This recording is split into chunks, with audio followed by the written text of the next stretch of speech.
এখন আমার কথা শোনা যায়? এখন অনেক আস্তে। আচ্ছা বলেন, আপনি যেটা বলতে আসছেন বলেন।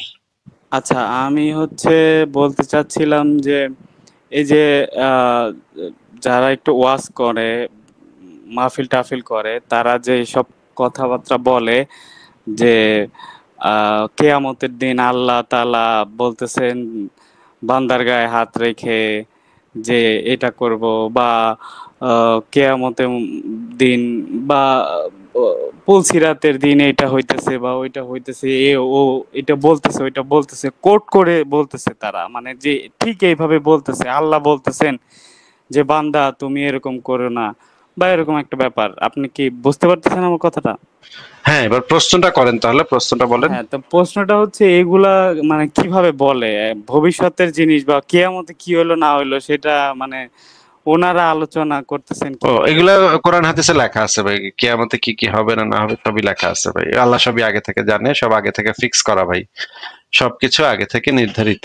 কি হবে না না হবে প্রত্যেকটা জিনিস নির্ধারিত।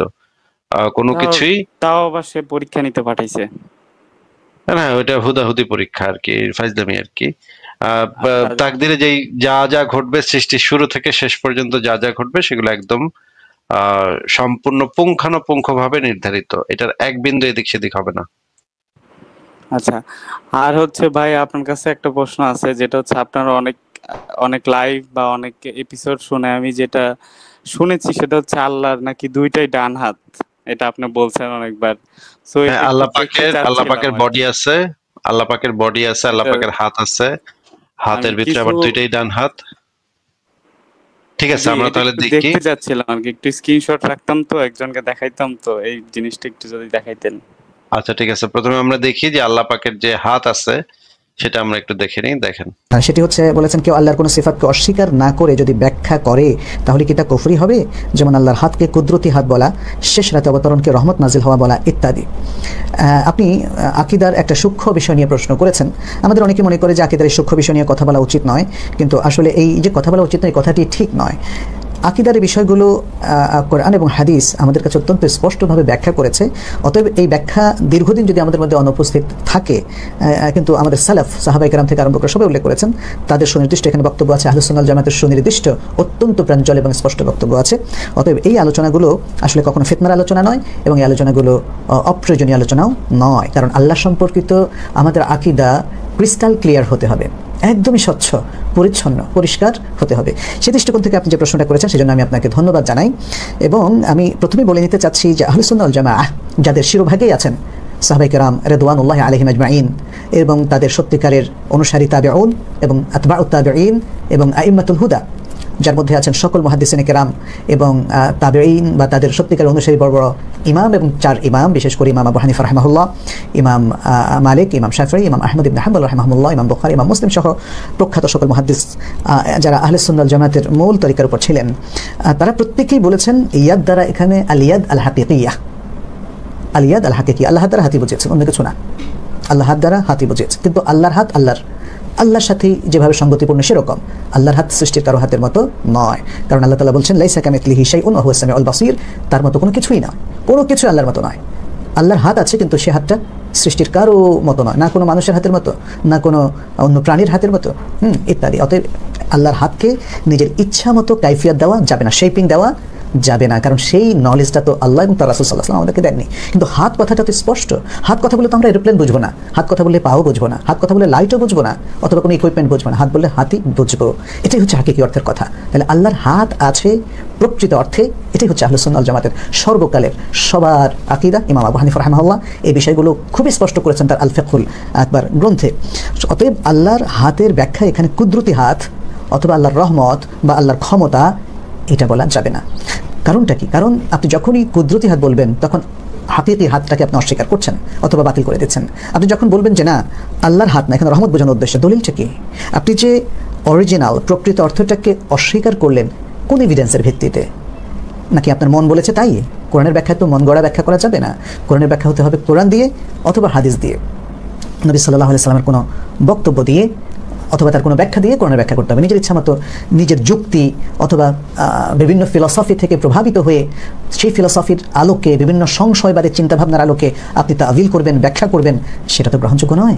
কারণ এই ধরনের ব্যাখ্যার কোনো আসল আমরা দেখি না, বরং আল্লাহর আসমা এবং সিফাত হচ্ছে তাওকিফিয়া, এবং এই সম্পর্কিত যত তথ্য সবই ওহী নির্ভর হতে হবে, হয় কোরআন না সুন্নাহ। এর বাইরে কোনো লজিক, কোনো আর্গুমেন্ট, কোনো ডিডাকশন, কোনো কিয়াস এর মধ্য দিয়ে আল্লাহর কোনো আসমা এবং সিফাত সাব্যস্ত হবে না, এবং আল্লাহর কোনো সিফাতের ব্যাখ্যাও নিজের মন গড়া করা যাবে না। আশা করি বুঝতে পেরেছেন যে আহলুস সুন্নাহ ওয়াল জামাআহ আসলে এখানে কি বলতে চেয়েছে। এবং এটা কিন্তু আমি মাযহাব ভিত্তিক বলছি না, আহলুস সুন্নাহ ওয়াল জামাআহ এটা একটা মানহাজের নাম।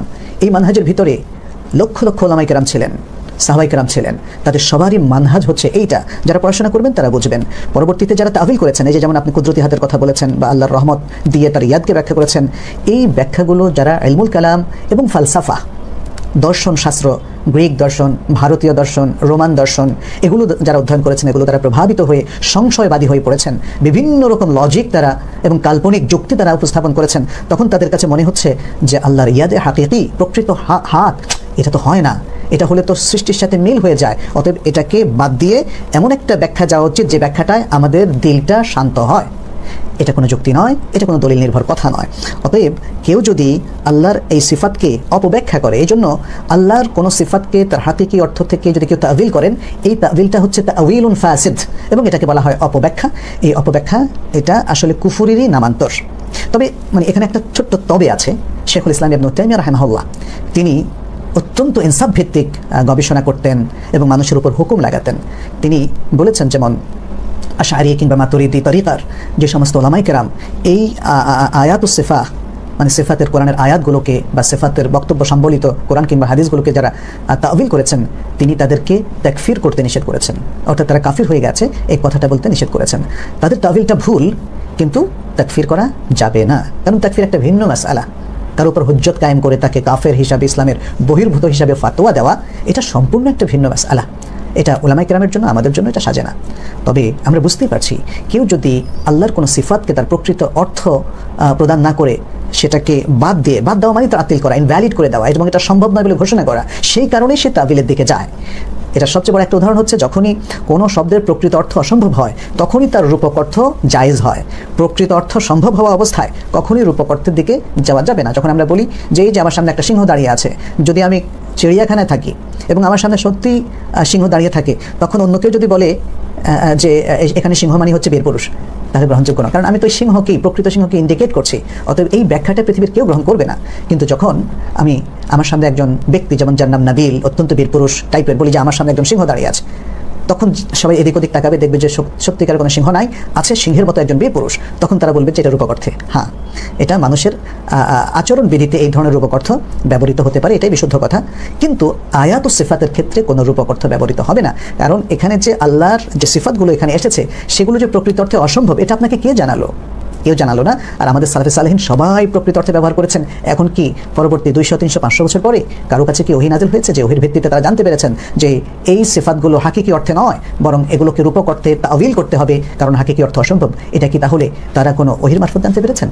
আল্লাহ তো আমাদের কোনো আসলে যুক্তির বিষয় নয়, আল্লাহ হচ্ছে আসলে একটা জ্ঞানের বিষয়। তিনি কালামুল্লাহ নাজিল করে তার নিজেকে পরিচিত করেছেন, এবং তিনি রাসূল সাল্লাল্লাহু আলাইহি ওয়াসাল্লামের উপর আরেকটা ওহী নাজিল করে, যেহেতু রাসূল সাল্লাল্লাহু আলাইহি ওয়াসাল্লাম বলেছেন, জেনে রাখো আমাকে কোরআন দেওয়া হয়েছে এবং কোরআনের মতো আরেকটা জিনিস মানে সুন্নাহ দেওয়া হয়েছে। তাহলে আল্লাহ কোরআন এবং সুন্নাহর মধ্যে তার নিজের যথেষ্ট পরিচয় দিয়েছেন, এর বাইরে আল্লাহর কোনো আর পরিচয় নিজের মন গড়া মতো দেওয়া যাবে না। অতএব আমরা এই যে ব্যাখ্যাগুলো করছি, যেটা কোরআন হাদিস নির্ভর নয়, সেই ব্যাখ্যাগুলো কমপ্লিটলি পরিত্যাগ করতে হবে, বর্জন করতে হবে, সঠিক ব্যাখ্যায় আসতে হবে। সালাফের এই ব্যাখ্যাই আমাদেরকে গ্রহণ করতে হবে, যেটা তারা হাকিকি অর্থে করেছেন, এবং এ থেকে যারা সরে যাবেন তারা মহাবিভ্রান্তির মধ্যে নিপতিত হবেন। এবং যদি কেউ হুজ্জত কায়েম হওয়ার পরে এই সিফাতগুলোকে অস্বীকার করে, তখন সেটা স্পষ্ট কুফরি হবে। আর তাওয়িল যদি করে, সেটাকে স্পষ্ট বড় কুফরি বলা যাবে না, তার সংশয়ের কারণে, তার আকলি বিভ্রান্তির কারণে। এই একটা জিনিস ইবনে তাইমিয়া রাহিমাহুল্লাহ সুন্দরভাবে আমাদের সামনে তুলে ধরেছেন। যাই হোক, বিষয়টা যেহেতু সূক্ষ্ম, এই জন্য আমি এই প্রশ্নের উত্তরে একটু সময় নিলাম। আশা করছি আপনারা বোঝার চেষ্টা করবেন। আচ্ছা, আমরা বুঝলাম যে এখানে যে কথাটা বললেন উনি, ওনার কথাগুলো খুবই গুরুত্বপূর্ণ কথা। কারণ আজকালকার মুমিনেরা বিভিন্ন লাইভে নানা মিথ্যা কথাবার্তা বলে, সেগুলার জবাব কিন্তু ইসলামে সালাফি জি ভাই, আকীদার যারা তারা এত দিয়ে দিচ্ছে। জ্ঞানী একজন মানুষ যে ইসলাম ধর্মে বিশ্বাসী করবে, এটা এত বুঝতে পারতেছিলাম না এতক্ষণ। আর উনি একটা কথা বললো যে আল্লাহ হচ্ছে যুক্তির বিষয় না, আল্লাহ জ্ঞানের বিষয়। তো এটা বুঝলাম না, এটা আবার কি বলবো। আমিও বুঝি নাই ভাই। ঠিক আছে, আমরা তাহলে সেই হাদিসটা দেখি যে আল্লাহ পাকের দুইটা হাতই যে ডান হাত, সেই হাদিসটা দেখেন। সুনান নাসাই শরীফের 5378 নম্বর হাদিস, ইসলামিক ফাউন্ডেশন। এখানে বলা হচ্ছে, আল্লাহ রাসূলুল্লাহ থেকে বর্ণনা করেছেন, তিনি বলেন, সুবিচারক লোক আল্লাহ তাআলার নিকট তার ডান হাতের দিকে নূরের মিম্বরের উপর উপবিষ্ট থাকবে, যারা তাদের বিচার কার্যে, পরিবার ও দায়িত্বভুক্ত বিষয়ে ইনসাফ রক্ষা করে। রাবি মোহাম্মদ তার হাদিসে বলেন, আল্লাহর উভয় হাতই ডান হাত। মানে আল্লাহ পাক হচ্ছে, তার দুইটা হাতই হচ্ছে ডান হাত। অনেকটা, আমি একটা ছবি দেখাচ্ছি। এটা কিরকম হইতে পারে, সেটা একটা কাল্পনিক ছবিও তো আসলে দরকার আমাদের দেখা, যে কি দুইটা হাতি যে ডান হাত, এটা তো মানে খুবই অদ্ভুত ব্যাপার যে এখানে দুইটা হাতি ডান হাত কেমনে হয়। দেখেন, এটা হচ্ছে, এটা হবে আল্লাহ পাক, মনে করেন আল্লাহ পাক হবে অনেকটা এরকম, যে আল্লাহ পাকের উভয় হাতি ডান হাত। আসিফ ভাই, এইখানে আমার একটা কোশ্চেন আছে, আপনি কিভাবে জানেন ভাই দুইটা হাত এইখানেই আছে? মানে দুইটা হাত একই জায়গা থেকে অরিজিনেটেড, আপনি কিভাবে জানেন? কিন্তু হাত তো এই জায়গা থেকে, মানে মানুষ জাতীয় বা এই মানুষ আপনি জাতীয় তো যে মানুষের সাথে তাহলে প্রাণীগুলো, কম্পেয়ার করে ফেলেন না, এটা তো মানে ওহির ইয়ে না, জ্ঞান না, এটা তো আপনার ডিডাকশন, রাইট? ডিডাকশন তো এখানে আগেই বলছে যে অ্যাকসেপ্টেবল না। অন্য কোথাও যে না, আপনি কিভাবে জানেন? না মুখের মধ্যে না, মাথার উপরে, টাক মাথার উপরে এটা না, পাছার দুই জায়গায় না, বা থায়ের আশেপাশে তার না, মানে আপনি কি কিভাবে বাম জানেন হাত সেটা? খারাপ, বাম পা খারাপ? কথা তো বুঝে ভাই, যান আপনার কথা। তাহলে ভাই আমি এখন মানে তাহলে বাম হাত সারেন্ডার কি করলাম। খারাপ? আমি ফারাজ ভাই আমি সারেন্ডার করছি। আপনি বলেন কোন দিক দিয়ে হবে, বলেন। তো এটা তো ইমান, আল্লাহ পাক তো ইমানের সর্বোচ্চ ইসা আছে, রাইট? ওনার কাছ থেকে তো ইমান পাই। তো আমরা যেখানে ইমান দ্বন্দ্ব, সেখানেও তো ওনার আরেকটা হাত থাকতে পারে। এখানে তো তাহলে মাঝের হাত হয়ে যাবে, এটা ডাইন হবে কেমনে? এটা তো মাঝের হাত হয়ে যাবে না? আল্লাহর ডাইন যে আপনার ডাইন, আপনি যেভাবে ডাইন বুঝেন, ওটা ডিডিউস করলেন কেমনে আসিফ ভাই আপনি? ও, মানে আমার তাহলে মানে বিষয়টা কি, মানে আল্লাহ পাকের যদি দুই পাশে দুইটা হাত থাকে, তাহলে আমাদের কি ধরতে হবে দুইটাই ডান হাত নাকি? ডাইন হাত। মানে তার দুই পাশে দুইটা হাত, কিন্তু আমাদের বুঝতে হবে যে ওই দুইটাই ডাইন পাশে আছে নাকি? এটা হ্যাঁ, আমাদের আপনার ইয়ে দিয়ে তো ডিডিউস করে, জ্ঞানের আপনার স্বল্পতা। লজিক রিজনিং এগুলো দিয়ে তো ডিডিউস করতে পারবেন। তাহলে আল্লাহর আর কি ধরেন আল্লাহর পাঁচের ফুটা থেকে একটা হাত বেরোইছে, ধরে নেন। আমি বলতেছি না হইছে, আমি বলছি ধরে নেন। এটাও তো আল্লাহ বলতে পারে, এটাই আমার ডাইন হাত। আচ্ছা, আল্লাহর পাশের ফারাজ ভাই, মুসলিম ভাইরা কল্লা ফেলাই দিবে আপনার। বা ধরেন আল্লাহর হেরা গুহাটাকে কি আমাদের বলতে হবে হেরা গুহাটা ডান পাশে আছে নাকি? হ্যাঁ, আল্লাহ যদি বলেন আমার হেরা গুহা আমার শরীরের মাঝে, বাট ওই হেরা গুহা থেকে যে হাতটা বাইরেছে ওইটা হচ্ছে আমার ডান হাত, যদি বলে, হ্যাঁ, আপনি তো ডিডিউস মানে লজিক রিজনিং ব্যবহার করতে পারবেন এখানে আসিফ ভাই। আচ্ছা, খুবই জটিল ভাই, খুবই জটিল। আমার মাথায় তো এত জ্ঞান মানে ঠাসাইতেছে না আসলে, একটু কান দিয়ে উপচায় পড়া যাচ্ছে। এখনো ভাই আপনি আপনার লজিক রিজনিং যে কবর দেয়া ইসলামিক লজিক রিজনিং ব্যবহার করতেছেন না, এটা তো ভাই বোঝা যাচ্ছে আপনি এখনো দিনের আলোয় আলোকিত হতে পারেননি। আলোকিত হতে, হ্যাঁ সেটা ঠিক। আপনি এটা ঠিক বলেছেন যে আমি এখনো দিনের আলোটা আসলে আসে নাই ঠিকভাবে। ঠিক আছে, আমরা তাহলে আল্লাহর দুইটি ডান হাত আমরা দেখে নিলাম। আমরা আমাদের অনেক ফায়দা হলো ভাই, আল্লাহর ডান হাত অন্য দেখে। হ্যাঁ, কি আর কোনো বডি পার্টস এর কথা বলা আছে আল্লাহর? পা বা এরকম কোনো কিছু নিয়ে কি কোনো কথা আছে? আল্লাহর বডি পার্টস তো অনেকগুলা বডি পার্টস এর কথাই বলা আছে। পায়ের কথা বলা আছে, পা দিয়ে চাপ দিবে ওই জাহান্নামে যখন ইয়ারা থাকবে, জাহান্নামীদের যখন ভরবে তখন চাপ দিয়ে ঢুকাবে। এবং আল্লাহ পাক রাতের একটা শেষ সময়ে নিকটবর্তী আসমানে অবতরণ করেন, এটাও বলা আছে। তার মানে আল্লাহর একটা হ্যাঁ বলেন ফরাজ ভাই। না, আমি মানে বলতে চাচ্ছিলাম যে আল্লাহর পাছাও থাকবে, কারণ আল্লাহ পাছা না থাকলে বলবে তার এই যে সিংহাসনে বলবে কিভাবে, বাট লজিক এন্ড রিজনিং তো ব্যবহার করা যাবে না। হয়তো বা পাচার এখানে তার হাতও থাকতে পারে, ওই যে ওই হাতের উপরে ডাইন হাতের উপরে বসে, এটা হইতে পারে। সো আমি আমার কথাটা উজ্জ্বল করে নিলাম আর কি আসিফ ভাই। এবং একই সাথে ফারাজ ভাই আল্লাহর কিন্তু ওজনও আছে, আল্লাহ কিন্তু বেশ মোটা সোটা, কারণ হচ্ছে 8 জন ফেরেশতা কিন্তু আল্লাহর আরশটা বহন করে, হ্যাঁ, এবং আল্লাহর আরশ যখন বহন অসীম করে সত্তাকে আটজন ফেরেশতা বহন করে না, এবং বহন যখন করে তখন কিন্তু আবার এই যে আরশটা মচমচ মচমচ করে শব্দ পর্যন্ত করে, কারণ এত ভারী আল্লাহ পাক, এত মানে দেওয়ানবাগী পীর সাহেবের মতো এত মোটা সোটা থলথলে শরীর, মানে বৈশা থাকতে থাকতে যেটা হয় আর কি, মানুষ একটু মোটায় যায়, আল্লাহ পাক একটু মোটায় গেছে নিশ্চয়ই, এই কারণে ওই আরশটা আবার মচমচ মচমচ শব্দ পর্যন্ত করে। ফরাজ ভাই, এই মচমচ শব্দ যে করে যখন ফেরেশতারা বহন করে, তখন যে আরশটা মচমচ মচমচ শব্দ করে ভারে ওজনে, মানে আল্লাহ পাকের বরত্ব বুঝাইতে নবী এইভাবে বলছে যে আল্লাহ পাক এত বড় এত বড় এত বড়, যে ওই যে আরশটা আরশে এই যে মানে ইয়াটা আরশটাকে বহন করার সময় সিংহাসনটা।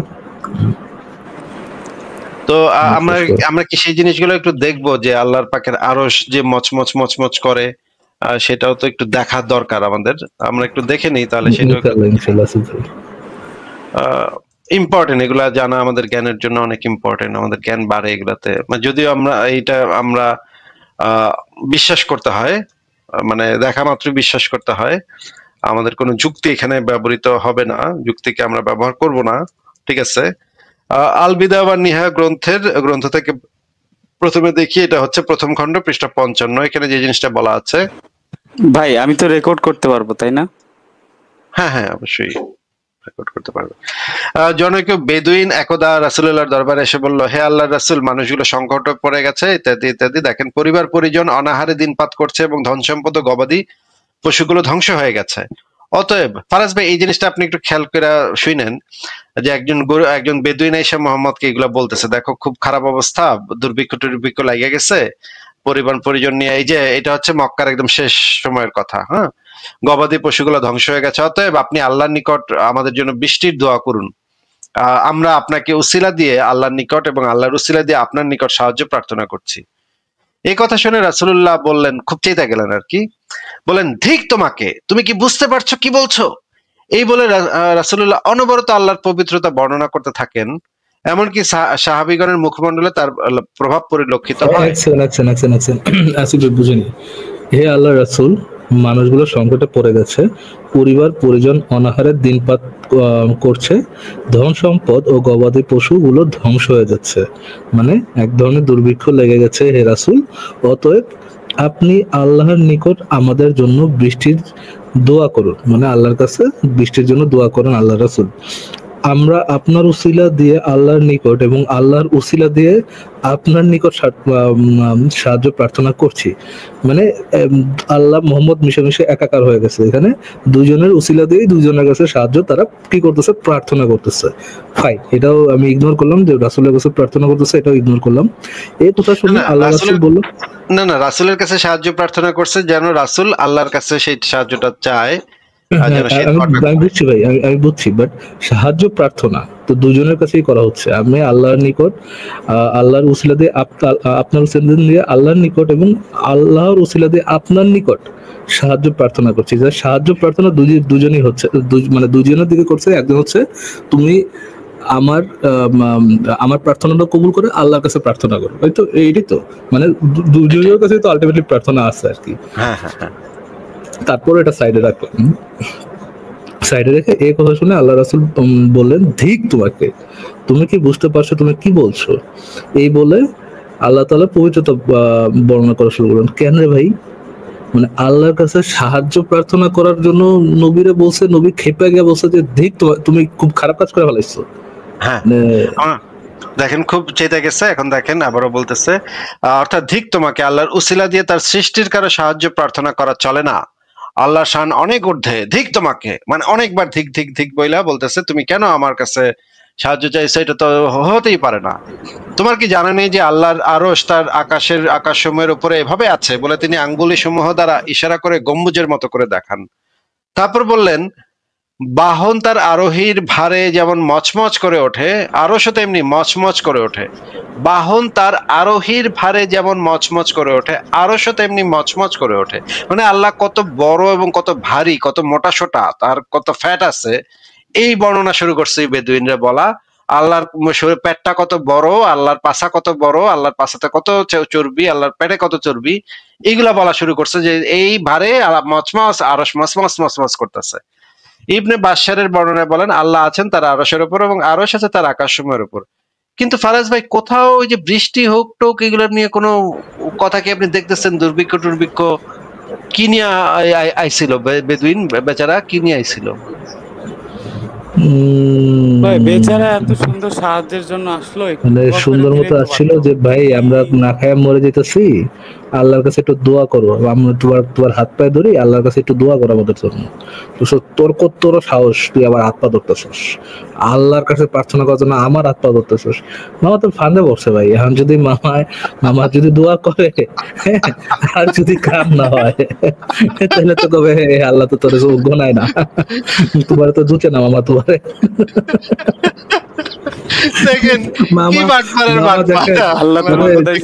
এখনকার মুমিনরা যে ভাই কথা ঘুরানো, হ্যাঁ এই দেখো এখনকার মুমিন তো মানে মোহাম্মদ তো ভালো কথা ঘুরাইতে পারে, মোহাম্মদ কথা ঘুরাইতে দিছে কই আল্লাহর পাশে একটা বোটা যারা কসর মসর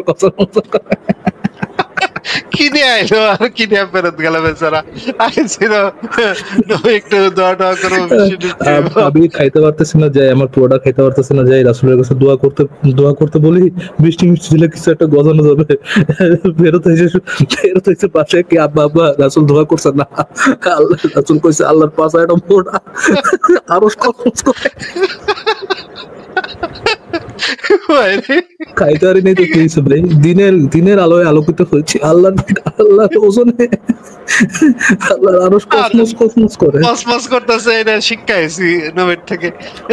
কিছু হইলো এটা কিছু হইলো রে ভাই।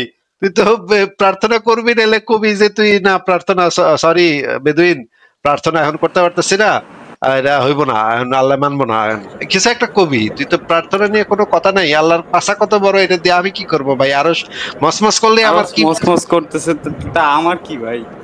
আমার কি ভাই, আমার তো লোকজন মরতেছে, আমি আসছিলাম তোর কাছে এইটা নিয়ে, তুই কইতেছিস আরস মসমস করে। আরে আরস মসমস করলে আমার কি রে বেটা?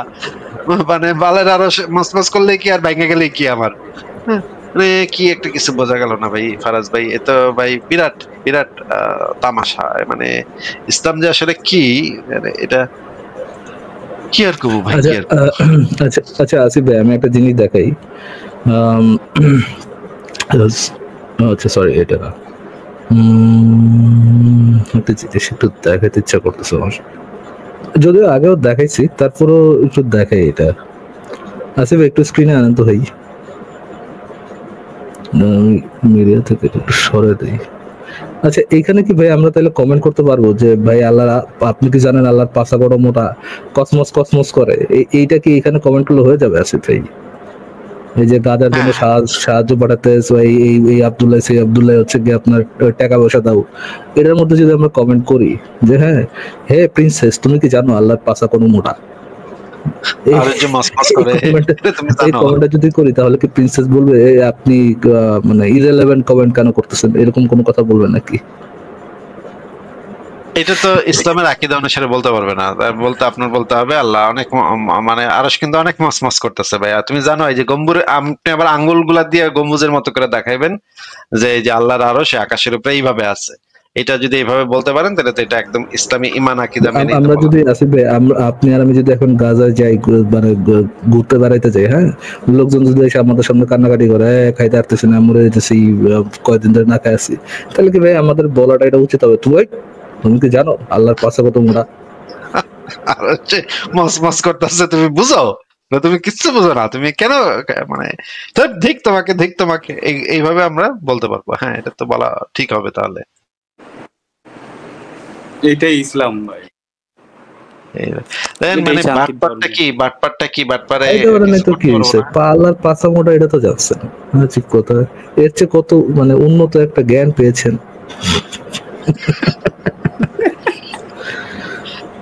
আচ্ছা ঠিক আছে, তাহলে আল্লাহ খান ভাই, তাহলে আজকে আপনাকে আমরা বিদায় জানাই। ঠিক ভাই, জি, আল্লাহ হাফেজ। যে আমার প্রশ্ন হচ্ছে, মোহাম্মদ যে হাদিসের মধ্যে আপনারা দেখেছিলেন যে সাফিয়াকে যে গালাগালি করেছিল, যে বন্দা নেরি বলেছিল, তো একজন আলেমের ব্যাখ্যা দেখলাম, কি যেন একটা নাম, উনি বলতেছে এইগুলা নাকি আরবদের উপভাষা ছিল, এগুলা গালি না। তো এই বিষয়ে বলেন কিছু। উপভাষা ছিল, গালি না মানে তাহলে যদি আমরা ওনার পরিবারের নারীদেরকে এই ধরনের গালি দেই, তাহলে কি ওনাদের পরিবারের নারীরা অফেন্ডেড হবে, নাকি মনে করবে এটা তো ওই মানে প্রচলিত কথা ছিল? এটা প্রমাণটা কি ভাই যে এটা উপভাষা, এটা কোনো গালি না? এর প্রমাণটা কি? প্রমাণটা তো, হ্যাঁ, আমি ভিডিও দেখছিলাম, ওইখানে কি এক কিতাব থেকে দেখেন যেন রেফারেন্স দিছিল, এগুলো তো আরবি বুঝি না আমরা। আপনি কি মিলিয়েছেন বিষয়টা? না, আমার মেলানোর মতন তো এরকম যোগ্যতা নাই। তাহলে ভাই আপনি যদি না মিলান আর আমরা যদি এটা না দেখি, তাহলে তো এটা নিয়ে আলোচনা করতে পারবো না। আচ্ছা, আমি একটা জিনিস জিজ্ঞেস করি অদ্ভুত ভাই, এই যে বন্ধা জিনিসটার মানে অর্থটা কি যদি একটু বলতেন? অর্থটাও তো আমি জানি না। বন্ধা মানে আপনি জানেন না? বন্ধা অর্থটা আপনি জানেন না? ও, বন্ধন এমনি তো বাংলাতে তো জানি এটা, যে হ্যাঁ, যাদের সন্তান মানে হয় না, কি? সাফিয়ার যাদের কি সন্তান হয় না, সাফিয়ার কি সন্তান হয়েছিল নাকি হয় নাই? হয় নাই। হ্যাঁ, সাফিয়ার জীবনী পড়ছি আমি সংশয়.com থেকে, আমি তাহলে লেখা সাফিয়ার অনেকগুলোই সন্তান পড়ছি। হয় নাই, সাফিয়াকে নবী বন্ধা বলে গালি দিছিল। মনে করেন বন্ধা বলে গালি দেওয়াটা আমরা কেন মানে খুবই অমর্যাদাকর বলে মনে করি, একটু বলেন তো? মানে একজন নারীর সন্তান হয় না, এটা তো বললে একজন নারীর জন্য এটা আত্মমর্যাদার আঘাত লাগে আর কি, এই জন্য খারাপ আমাদের মনে হয়। কিন্তু আমাদের বাংলাদেশেও তো বন্ধা বলে আগে মানুষকে গালিগালাজ করতো। এখন যদিও সভ্য ভদ্র সমাজে আমরা এই গালিগুলা অত্যন্ত মানে বাজে গালি হিসেবে মনে করি, কিন্তু আমাদের বস্তি টস্তি এখনো বস্তি টস্তিতে গেলে দেখা যায় বন্ধা টন্ধা বলে গালি দেয়, তাই না ভাই? জি, হ্যাঁ, তো ওই বস্তিতে আসলে তো যে, খারাপ গালি।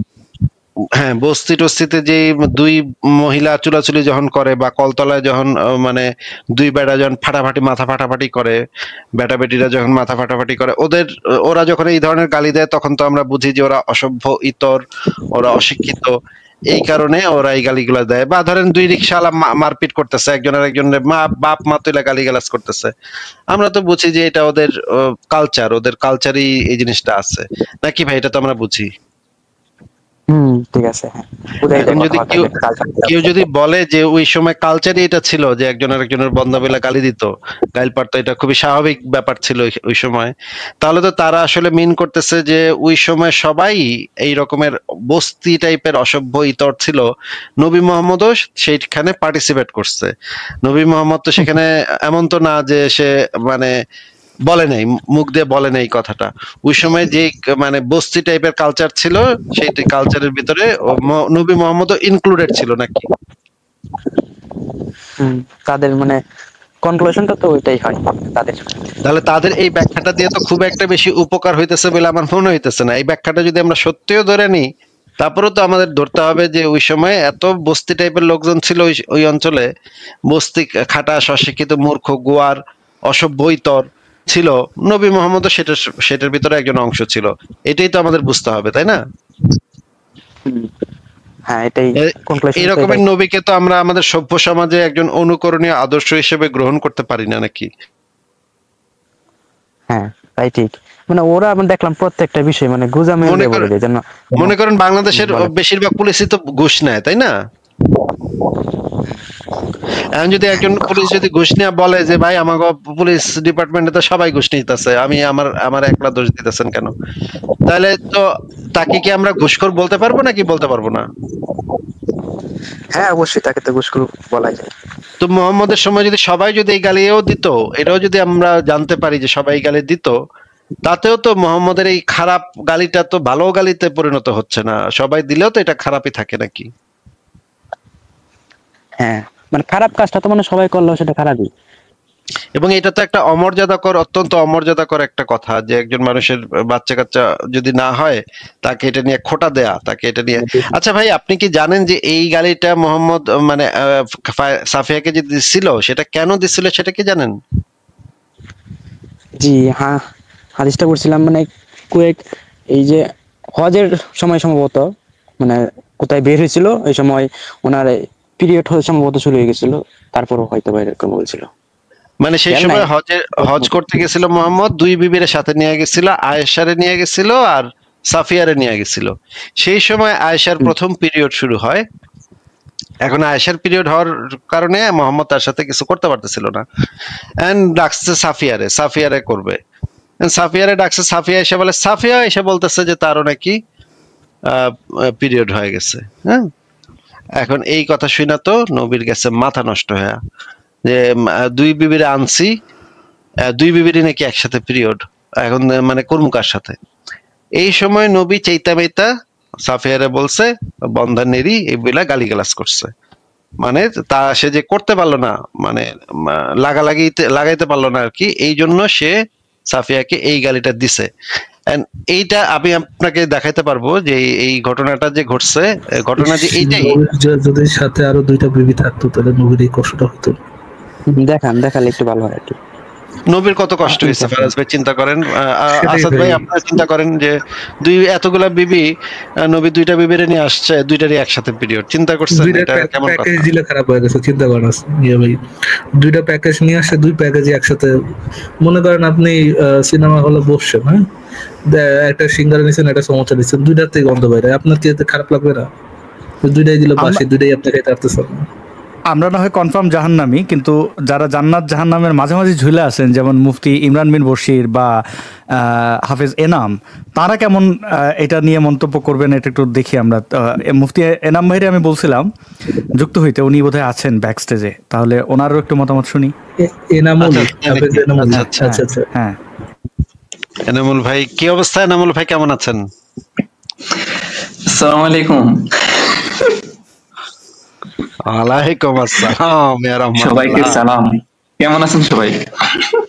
আমরা ভালো আছি আলহামদুলিল্লাহ ভাই, যে সুন্দর করে সালাম দিছেন হাসতে হাসতে, খুব ভালো আছি, আশা করি আপনি ভালো আছেন।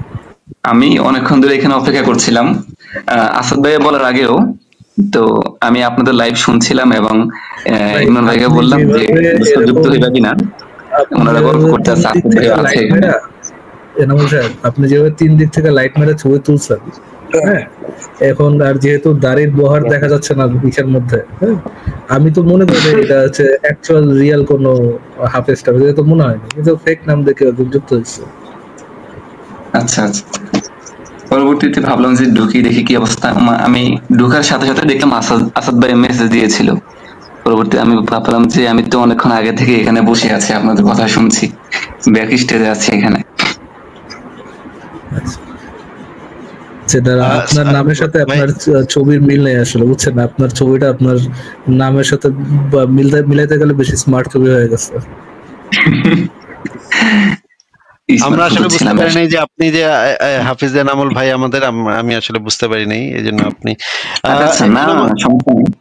এনামুল ভাই, প্রথমে আপনাকে যে প্রশ্নটা করি যে এই যে সাফিয়াকে যে মোহাম্মদ এই বন্ধানেরই বলে গালিটা দিয়েছিল, যেটা সহিহ হাদিসে উল্লেখ আছে, এই বন্ধা গালিটা কেন একজন নারীর জন্য অত্যন্ত অসম্মানজনক, অমর্যাদাকর, এই বিষয়ে যদি আপনি আগে কিছু বলতেন। ভাইয়া বললে তো অনেক কথাই বলতে হয়। আমি যখন বিডি রিডিং এর কাজ করছিলাম, এই বিষয়টা নিয়ে হাদিসটা যখন মানে দেখাইতেছিলাম, আমি এই সাফিয়ার যে হাদিসটা, আমি কি করব, মানে আমি অবস্থা খারাপ করে পড়ি। এই যে ভিডিওটা ছাড়লাম কত, এই 2 দিন আগে, ওই ভিডিও রিডিং এর কাজ করার সময় এই অবস্থাটা দেখলাম। হাদিসটা, অনেকগুলো হাদিস ছিল এর মাঝে, বলবো এখন সব কথা বলতে গেলে কথা অনেক লম্বা হয়েছে। হ্যালো, শুভ সময় ভাই, আপনারা কেমন আছেন? ইমরান ভাই কেমন আছেন? জি ভাইয়া, ভালো আছি, খুবই ভালো আছি, একদম আল্লাহর রহমত এমন ভাবে বর্ষিত হচ্ছে নবীর লুঙ্গি খোলার পর থেকে, আমি ভালো লাগছে, অনেক ভালো লাগছে। এই ইমরান ভাই, আপনারা ওই কম্পিউটার থেকে আসেন না, আপনাদের এখানে অডিওতে প্রবলেম হচ্ছে, ফোন থেকে অনেক সময় ঝামেলা হয়। কিন্তু আল্লাহর কি মজা চিন্তা করেন, আল্লাহর কি মজা চিন্তা করেন, একই স্ট্রিম ইয়া দিয়ে ওনারা 2 জন কথা বলছে, দেখেন এটা কিন্তু আল্লাহর একটা অলৌকিক কুদরত, তাই না? আসলে আমাদের হুজুররা আমরা অনেকটা সভ্য, আমরা আসলে এখনকার আলেমরা বলেন, মাদ্রাসার ছাত্র বলেন, এরা এতটা অসভ্য না যে বডি শেমিং ব্যাপারটা, এরা এই ব্যাপারটা যে একটা নিকৃষ্ট ব্যাপার, এটা যে অনৈতিক একটা ব্যাপার, এটা তারা বুঝে। কিন্তু আমাদের প্রিয় নবীর ক্ষেত্রেই কেন জানি এটা গোজামিল টোজামিল হয়ে, শব্দের অর্থ চেঞ্জ হয়ে কি যে হয়ে যায়।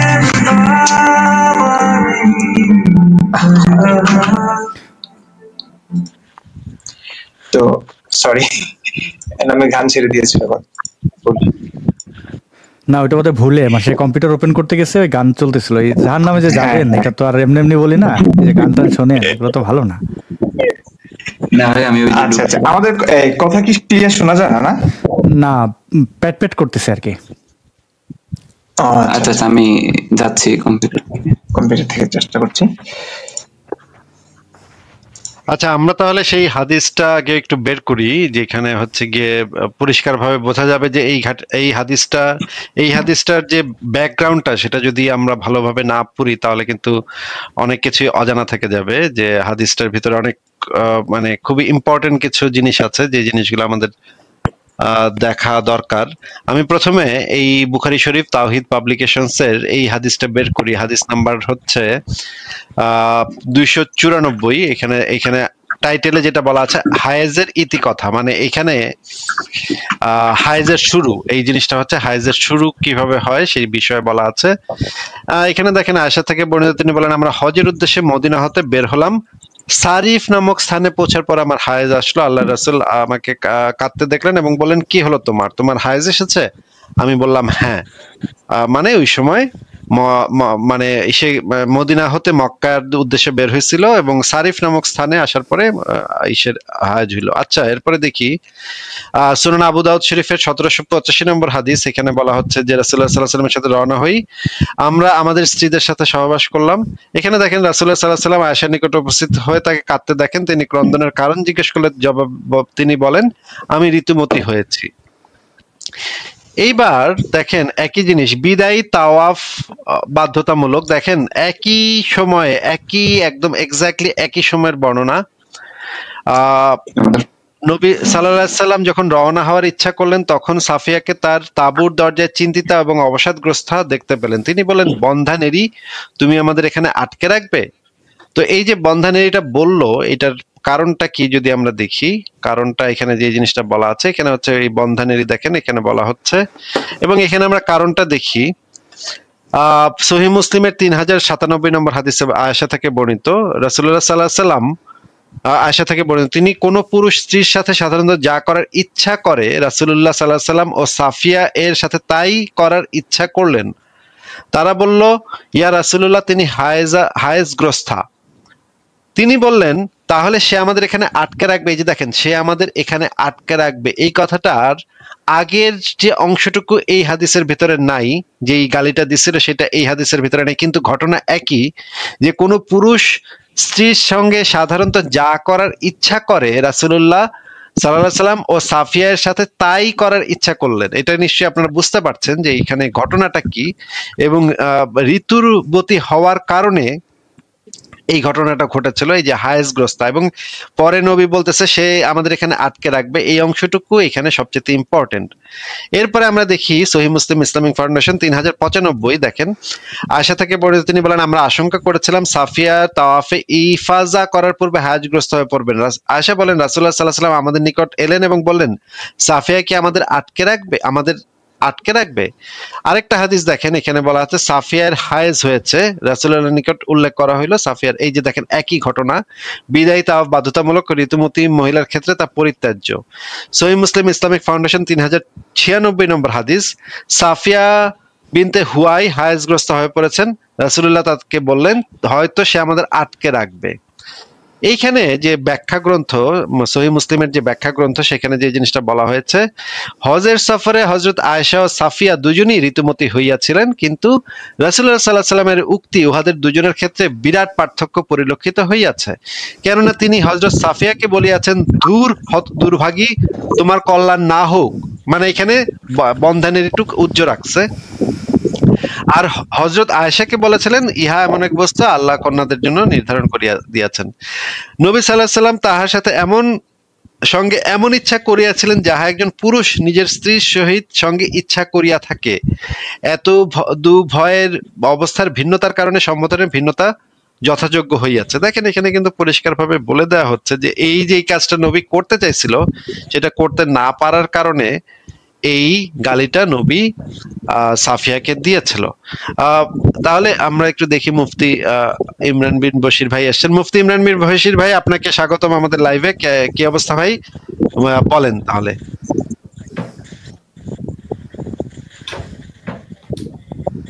ইমরান ভাই আপনি কি শুনতে পাচ্ছেন? ইমরান ভাই বোধহয় এখনো ঠিক করছেন। অদ্ভুত ভাই আপনি বলেন তাহলে। হ্যাঁ জি, বিষয়টা বুঝতে পারছি। হ্যাঁ, আপনি আরো বলতে চাইলে বলেন। আমার মোটামুটি বলা শেষ। আপনার যদি আলোচনা শেষ হয়ে থাকে তাহলে আপনাকে বিদায় জানাতে পারি। জি মানে হ্যাঁ, লাস্ট একটা মানে এক দুটো কথা বলে শেষ করে দেবো। সেটা হচ্ছে মানে ধর্মের যে অসারতাটা সেগুলো আরো ভালোভাবে বোঝানো যেত। মানে দুইটা ব্যক্তির কথা যোগাযোগ মাধ্যমে যারা ট্রেন্ডিং আছে, একটা হচ্ছে ডক্টর নাবিল, নূর মোহাম্মদ দ্বিতীয়। মানে এরা মানে কি যেন শুরু করছে, মানে এদের ব্যাপারে যদি একটা কাউন্টার কিছু দিতেন আপনারা, তাহলে একটু মানে নাম ধরে কাউন্টার দিলে তাহলে ভালো হইতো। না, এরা একদম মানুষের ব্রেন ওয়াশ করে রাখতেছে। ডক্টর নাবিল। আচ্ছা ভাই, এরকম কয়েকদিন পর পর এক একটা নতুন নতুন বাইর হবে। এগুলা তো একই, মানে যতদিন পর্যন্ত অশিক্ষিত মুমিনরা থাকবে, মূর্খ মুমিনরা থাকবে, তাদের মাথায় কাটাল ভেঙ্গা খাওয়ার লোকও পয়দা হবে, পীর হবে, পীর ফকির হবে, তারপরে এই টাইপের লোকজন হবে। এগুলো হওয়াই স্বাভাবিক। ওয়াজেও এগুলা হয়, এইরকম হওয়াটা খুবই স্বাভাবিক ব্যাপার। আমরা যে চেষ্টাটা করি মানুষের ভিতরে যেন এই জিনিসগুলা, মানুষের চিন্তা ভাবনা যেন বদলায়, সেই চেষ্টাটা আমরা করি। এদেরকে জবাব দেওয়াটা আমাদের আসলে মূল উদ্দেশ্য না। আমাদের মূল উদ্দেশ্যটা হচ্ছে মানুষের চিন্তা ভাবনার বিকাশ ঘটানো। তাহলে অদ্ভুত ভাই আপনাকে আজকে তাহলে বিদায় জানাই আমরা। আচ্ছা ঠিক আছে, ধন্যবাদ। ঠিক আছে ভাই, ভালো থাকেন। আসাদ ভাই আপনাকে তাহলে জিজ্ঞেস করি, মুফতি ইমরান বিন বশির ভাই সম্ভবত চলে আসবেন। আচ্ছা, উনি আছেন। ইমরান ভাই আপনি কি শুনতে পাচ্ছেন? আস্তে শুনতে পাচ্ছি কেন জানি। আচ্ছা আচ্ছা জি ভাই, আমি শুনতে পাচ্ছি। হ্যাঁ, আমরা ওই যে ওই হাদিসগুলো দেখালাম যেখানে পরিষ্কার হয়ে গেল যে আয়েশা, এই যে সাফিয়াকে এই গালিগুলা দেওয়ার মূল কারণটা কি ছিল সেটা কিন্তু পরিষ্কার হয়ে গেল। এই বিষয়ে আপনার কি কোনো মতামত আছে বা বক্তব্য আছে? না, এটা তো একদম দিবালোকের না, স্পষ্ট যে হজ সফরে আল্লাহ রসুলের অনেকগুলো স্ত্রীর মধ্যে থেকে দুজনেই ছিলেন, দুজনেই আল্লাহর কি লীলা খেলা আমি বুঝি না, দুজনেই ঋতুবতী হয়ে গেছেন। তো প্রথমে মনে হয় আয়েশার কাছে গিয়েছিলেন, তারপর আয়েশাকে অবশ্য ওরকম ভাবে বলেননি যেমনটা সাফিয়াকে বলেছেন, কারণ আয়েশাকে হয়তো একটু বেশি ভালোবাসতেন, কচি ছিলেন, বয়স অল্প ছিল। আমাদের সমাজও দেখি আমরা অনেকগুলো যাদের স্ত্রী থাকে অল্প বয়সীদেরকে একটু বেশি ভালোবাসেন, এবং প্রভাব প্রতিপত্তির একটা ব্যাপার আছে। আয়েশা আবু বকরের মেয়ে, সেই হিসাবে আয়েশা কান্নাও করছিলেন, তো ছোট ছিলেন। আয়েশার সঙ্গে ভালোই ব্যবহার করেছিলেন, তো সাফিয়ার সঙ্গেই ব্যাপারটা খারাপ করেছিলেন, রেগে গেছিলেন। কারণ প্রথমে আয়েশার কাছে গিয়ে যখন তিনি তার ইচ্ছে পূরণ করতে পারলেন না, আমি বুঝি না আসলে, আমার সবচেয়ে বড় খটকাটা লেগেছিল হজের সফরে। আমাদের এই যুগের কত মানুষ হজে যাচ্ছে, হজে গিয়ে তারা ওই স্ত্রীর সঙ্গে সহবাসের কথা হয়তো কল্পনা করে না, যে দরকার কি কয়েকদিন এখানে এসে আল্লাহ বিল্লাহ করি। কিন্তু আমাদের প্রিয় নবীজি মাশাআল্লাহ মানি ওখানে গিয়েও ছাড়বেন না। তো খারাপ লেগেছে আসলে। এটা হতেই পারে স্ত্রীর সঙ্গে, ঠিক আছে, হজ করতে গিয়ে আল্লাহর সঙ্গে কথোপকথন শেষে হয়তো স্ত্রীদের সঙ্গেও তিনি ওটা করবেনই। তো এটা হয়তো নবীর থেকে, মানে আমার একটা সময় এমন ছিল যে আমি খুব অবাক হয়েছিলাম যে কি দরকার ছিল হজে। এর উপর যখন ঠিক আছে স্ত্রীর সঙ্গে করতেই পারেন, কিন্তু আয়েশার সঙ্গে কিছু করতে না পেরে সাফিয়ার কাছে গেলেন, সাফিয়ার একই অবস্থা। তখনই আল্লাহ রসুলের মন মেজাজ খারাপ হয়ে গেল। তো মন মেজাজ খারাপ আমাদেরও হয়। আমি একটু ভিডিও করতে গিয়ে আমি চশমাটা ভেঙে ফেলেছি রাগে। তো আমি আমার রাগের সমস্যা, আমি নিজের উপর করি, নিজের জিনিস নষ্ট করি, কিন্তু অন্য মানুষকে কষ্ট দেই না। আমার প্রচন্ড খারাপ লেগেছিল আজকে ওই আসাদ ভাইকে, মানে একজন উইশ করেছিল বাদ যেতে, সেই কারণে তার উপর আক্রমণ হয়েছে, বেধড়ক তাকে পিটিয়েছে।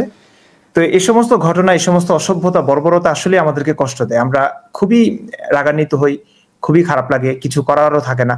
তারপরে আমি অন ক্যামেরাতে আমি এই রাগটা দেখাইনি, আমার মানে নিজের উপর ইয়ে করেছে, রাগটা ঝেড়েছি। যাই হোক, তো আল্লাহর নবী তার কাছ থেকে তো আমরা কখনো এমনটা আশা করিনি। তারও হয়তো রাগ হতে পারে, তিনি যেহেতু মানুষ ছিলেন, কিন্তু রাগের সময় তিনি বডি শেমিং করবেন কিংবা একজন স্ত্রীকে তিনি বন্ধা বলে কটাক্ষ করবেন, যেটা মানে কোনোভাবেই সাধারণ মানুষ হিসেবে আমি এটাকে কখনোই মেনে নিব না যে একজন সাধারণ মানুষ থেকে এমনটা হতে পারে।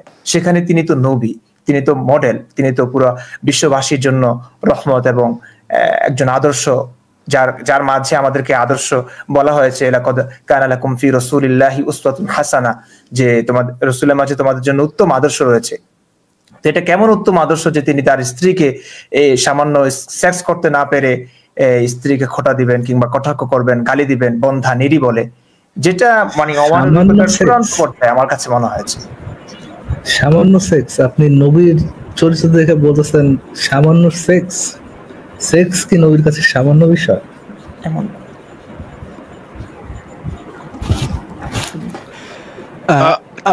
কিন্তু আচ্ছা, হ্যাঁ আসাদ ভাই বলেন, আসাদ ভাই বলেন।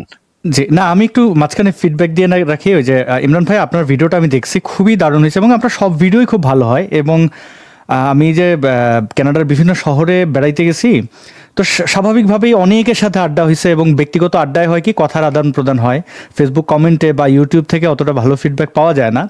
তো ব্যক্তিগত আলাপ আলোচনায় আগেও ভারতে থাকতেও আমি দেখতাম যে আসিফ ভাইয়ের ব্যাপারে প্রশংসা তো থাকেই, আমাদের যাদেরকে হারিয়েছি আমরা তাদের ব্যাপারে অনেকেই দুঃখ প্রকাশ করেন, সরি বলেন। কিন্তু এত অল্প সময় আপনার প্রতি মানুষের যে ভালোবাসা, এবং আমি এত মানুষের কাছ থেকে আপনার প্রশংসা পেয়েছি, আমি মানে ভাষায় মানে এটা করতে পারবো না। এমন কোনো মানুষ পাইনি বললে ভালো হয় যে আপনার ব্যাপারটাতে ওনারা মানে কৃতজ্ঞতা প্রকাশ করেননি, মানে আমার মাধ্যমে আর কি, যে ইমরান খুব খুব ভালো কথা বলেন, খুব গুছিয়ে কথা বলেন, খুবই শান্ত। তো আপনার এই শান্ত মানে এই যে আপনার চিরাচরিত যে স্বভাবটা, এটাকে ধরে রাখেন। হ্যাঁ, কারণ আর আমি খুব অবাক হই যে আপনি এত উগ্রদের মধ্যে থেকে, এত বর্বরদের মধ্যে থেকে কিভাবে এত নমনীয় এবং এতটা মানে মানবিক মূল্যবোধ সম্পন্ন মানুষ আপনি নিজেকে রাখতে পারলেন মাদ্রাসায় পড়েও, এটা আসলে আমাকে খুবই অবাক করেছে। তো আমি এটাই আর কি, এই ফিডব্যাকটাই জানালাম। আর অনেক অনেক অভিনন্দন। তো আপনাদের আলোচনাগুলো মাঝে মধ্যেই শোনা হয়, তো আপনাদের আলোচনাগুলো থেকে আপনাকে মুসলিম ইয়ে ভাইয়া, আব্দুল্লাহ ভাইয়া, আমি এখন আসলে কি, আমি আপনাদের বিষয়গুলো শোনার পরে, তারপরে হাদিসের কিছু বিষয় জানার পরে মানে ইসলাম ত্যাগ করব এরকম একটা সিদ্ধান্ত নিয়েছিলাম। হ্যাঁ, তো যখন বিশেষ করে ইসলামের যে দাসী সেক্স, এই বিষয়টা আমাকে কোনোভাবেই আমি মেনে নিতে পারছিলাম না, এবং এখনো পারছি না। যে কারণে আমি ইসলাম ত্যাগ করব, মানে এটা কোন সৃষ্টিকর্তারা বিধান হতে পারে না, এ ব্যাপারে আপনি কি কোনো বড় হুজুরের কাছে গিয়েছিলেন? সে আপনাকে দাসী সেক্সটা কেন মানবিক, কেন মানবতার জন্য দাসী সেক্সটা নেসেসারি, এই জিনিসটা বুঝাই দিতে পারতেন? আপনি কি এরকম কোনো বড় আলেমের কাছে গিয়েছিলেন? আমি কিন্তু দেখেছি, তাদের বক্তব্য শুনেছি, তারা তো এটাকে মানে এখানে আস্তিক নাস্তিক উভয়ই কিন্তু একই কথাই বলছে। এবং যে সহিহ মুসলিম কি কথা বলছে, মানে দাসী এটা আছে আর কি ইসলামে। হ্যাঁ, এটা আছে, ইসলামে আছে, তারা বলতেছে, এবং এই হাদিসও তাই আছে। তো আমি মানে একটু সিদ্ধান্ত নিয়ে নিয়েছি যে না, এটা কখনো সৃষ্টিকর্তার বিধান হতেই পারে না, কাজেই এই ভুয়া কোনো ধর্মে থাকার কোনো দরকার নেই। তো তারপরে তো ছোট কাল থেকে তো এই ধর্মই পালন করে আসতেছি। তো ত্যাগ করার আগে আমার ভিতরে একটু মনে হলো যে যেহেতু ত্যাগ করবই, তাহলে একটু যাচাই বাছাই করে, একটু গবেষণা করে একটু দেখি, মানে একটু ভালো করে দেখি। তো এরপরে আমি প্রায় 1 বছর যাবত আমি কোরআন বিষয়ে জানার চেষ্টা করলাম, মানে ওই বিষয়টা নিয়ে, দাসী সেক্সের বিষয়টা নিয়ে। তো পরে দেখলাম হাদিসের সঙ্গে কোরআনের সম্পূর্ণ মানে কন্ট্রাডিক্টেড। কোরআন কিন্তু দাসী সেক্সের কোনো মানে এই বিষয়ে মানে কোরআন দাসী সেক্স করতে নিষেধ করে নাকি? তোমরা দাসী সেক্সের কোনো কিছুই আমি ওখানে পাইলাম না। কিন্তু আমি তো কোরআনে অনেকগুলা পাইলাম ভাই, আমি তো কোরআনে অনেকগুলা পাইলাম ভাই। আপনি কোরআনে কিভাবে পেলেন না ভাই? আমি তো বুঝলাম না যে আপনি কোরআন থেকে কিভাবে পাইলেন না। আমি তো কোরআনে অনেকগুলা আয়াত পাইলাম দাসী সেক্সের ব্যাপারে। এবং মুফতি ইমরান বিন বশির ভাই আমাদের সাথে আছেন। মুফতি ইমরান বিন বশির ভাই আরো কোরআনের আয়াতগুলা আরো খুব চমৎকার ভাবে আপনাকে বুঝাই দিতে পারবে। আমরা কি সেই কোরআনের আয়াতগুলা একটু দেখবো, যে যেই কোরআনের আয়াতগুলাতে দাসী সেক্সের কথা বলা আছে? হ্যাঁ, আপনারা দেখবেন যেগুলো বলছেন না, আমি ওই বিষয়গুলো নিয়েও গবেষণা করেছি এবং সেখানে। এখন কি আপনি আহলে কোরআন হয়ে গেছেন কিনা সেটা একটু আগে বলেন। আহলে কোরআন হয়ে গেছেন এখন? না না না, আহলে কোরআন আমি হই নাই।